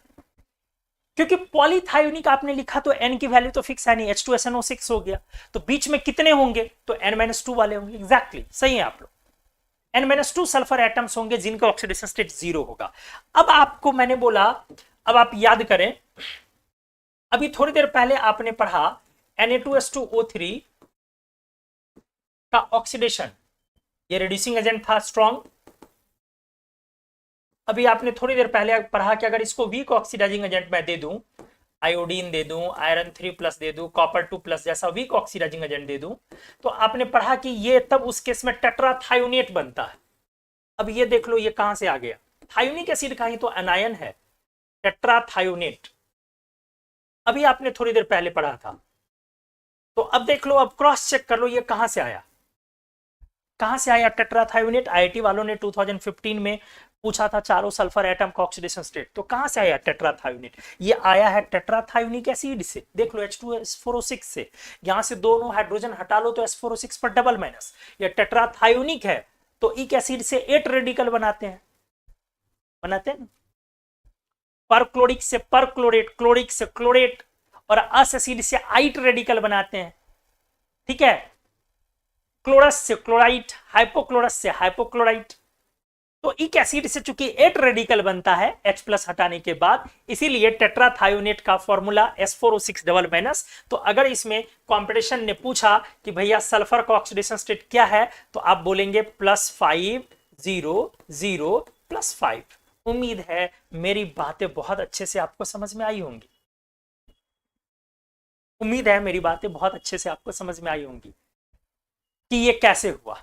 तो हमने थायोनिक एसिड सीरीज को आपको अच्छे से समझाया है कि किस तरह से थायोनिक एसिड का स्ट्रक्चर बनेगा, H2S2O3, H2S2O4, H2S2O5, H2S2O6, H2S3O6, H2S4O6, H2S5O6, tetrathionate वगैरह, और बहुत सारी बातें हुई। कैसा रहा, समझ में आया अच्छे से? तो आज के इस पार्ट में इतना ही रहने देते हैं। नेक्स्ट पार्ट एक छोटा सा पार्ट और होगा जिसमें कि हम लोग सल्फर के बाकी एसिड्स जो बच रहे हैं उस पर अपन डिस्कशन करेंगे। जैसे बाकी क्या बच रहा है, तो H2S2O7, H2S2O8, H2SO6, H2SO5, 4-5, और थोड़ा सा उनका हाइड्रोलिसिस भी बीच बीच में कहीं कहीं डिस्कस कर दूंगा मैं। तो आज के लिए लोग इतना ही रखता हूं। उम्मीद करता हूं आज का क्लास आपको बहुत मजा आया होगा, आपने जम के एंजॉय किया होगा, अच्छे से सीखा होगा। एक बार स्माइल के साथ झप्पी देते हुए बोल दें, हाँ सर क्लियरली समझ में आया, बहुत बढ़िया था सर, गुड। और जो एक स्ट्रक्चर था H2S2O5 वाला जो सिमेट्रिक नहीं होता है, हमने बोला कि उसका सिमेट्रिक स्ट्रक्चर भी होता है बट अपने सिलेबस में वो नहीं पढ़ना होता, ठीक है। और ओवरऑल स्टेबिलिटी जो होती है वो हमेशा बॉन्ड एनर्जी पर डिपेंड करता है। आप कभी बैठते हैं तो कभी ऐसे बैठते हैं, कभी ऐसे बैठते हैं, कभी ऐसे बैठते हैं, कभी हाथ ऊपर करके बैठते हैं। अगर आपसे बोला जाए कि किसी एक पर्टिकुलर स्ट्रक्चर में आप क्यों बैठते हैं ऐसे, तो उसका लॉजिक आप क्या बोलते हैं, सर उसी में मैं स्ट्रेन फ्री फील करता हूं, लो एनर्जी फील करता हूं, मोर स्टेबिलिटी। तो जस्ट रीजन जो है वही है, बाकी उस पर दिमाग नहीं लगाना है। बस याद रखना है कि एक सिंगल एसिड जिसमें जो जनरल ऑक्सीडेशन स्टेट निकालते हैं अपन वो नहीं है, कुछ और है, वो है H2S2O5, जहां निकालते हैं अपन 4 बट है 5 और 3। बहुत बढ़िया ना सर, तो थैंक यू सो मच सभी लोगों को। स्ट्रक्चर 10 में कोई डाउट है? 10 में कौन सा है, एक बार मैं देख लूं, देख ले 10 में क्या डाउट है, मुझे तो नहीं लग रहा है। 2 1 3 2 5, बीच वाला 0 सेल्फ लिंकेज, और 5 5 0 5 है 10 में। क्या डाउट है? अगर कुछ वैसा डाउट है तो बताइए।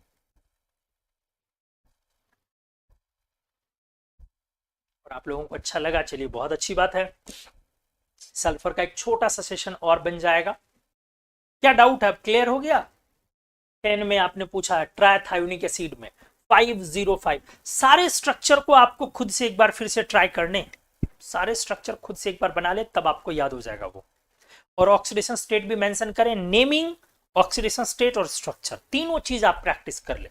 कभी कभी एसिड का फॉर्मूला लिख करके आपसे नेमिंग पूछ लिया जाता है, कभी कभी फॉर्मूला लिख के स्ट्रक्चर पूछ लिया जाता है, कभी कभी फॉर्मूला से ऑक्सीडेशन स्टेट पूछ लिया जाता है। सर लेफ्ट वाले सल्फर पर ऑक्सीजन अटैच्ड है जो ज्यादा इलेक्ट्रोनेगेटिव है, तो सल्फर बीच, बिल्कुल गलत, ये कॉन्सेप्ट नहीं लगाएंगे आप। हाइब्रिडाइजेशन से हमने स्टार्ट करा था, आप हाइब्रिडाइजेशन से शुरू करेंगे। प्रदीप आपने जो पूछा है, ये सब जो आया है वो बाद में आया है, मतलब पहले वो हाइब्रिडाइजेशन फिर इलेक्ट्रोनेगेटिविटी, तब अटैचमेंट, तब ऑक्सीडेशन स्टेट। माइंड इट, पहले हाइब्रिडाइजेशन, फिर इलेक्ट्रोनेगेटिविटी, फिर इलेक्ट्रोनेगेटिविटी के अकॉर्डिंग अटैचमेंट, कहां पर क्या लगेगा, और तब आएगा ऑक्सीडेशन स्टेट।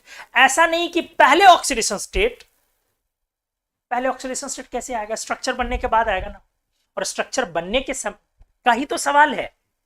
तो स्ट्रक्चर बने कब, पहले हाइब्रिडाइजेशन, फिर इलेक्ट्रोनेगेटिविटी, फिर अरेंजमेंट, फिर ऑक्सीडेशन स्टेट। उम्मीद है आपको समझ में आ गया होगा। ठीक है, तो आज के लिए बस इतना ही। अगले क्लास में हम लोग मिलते हैं नई चीजों के साथ। Thank you so much, love you all. ऐसे ही प्यार करते रहिए, क्लासेस अटेंड करते रहिए। Thank you.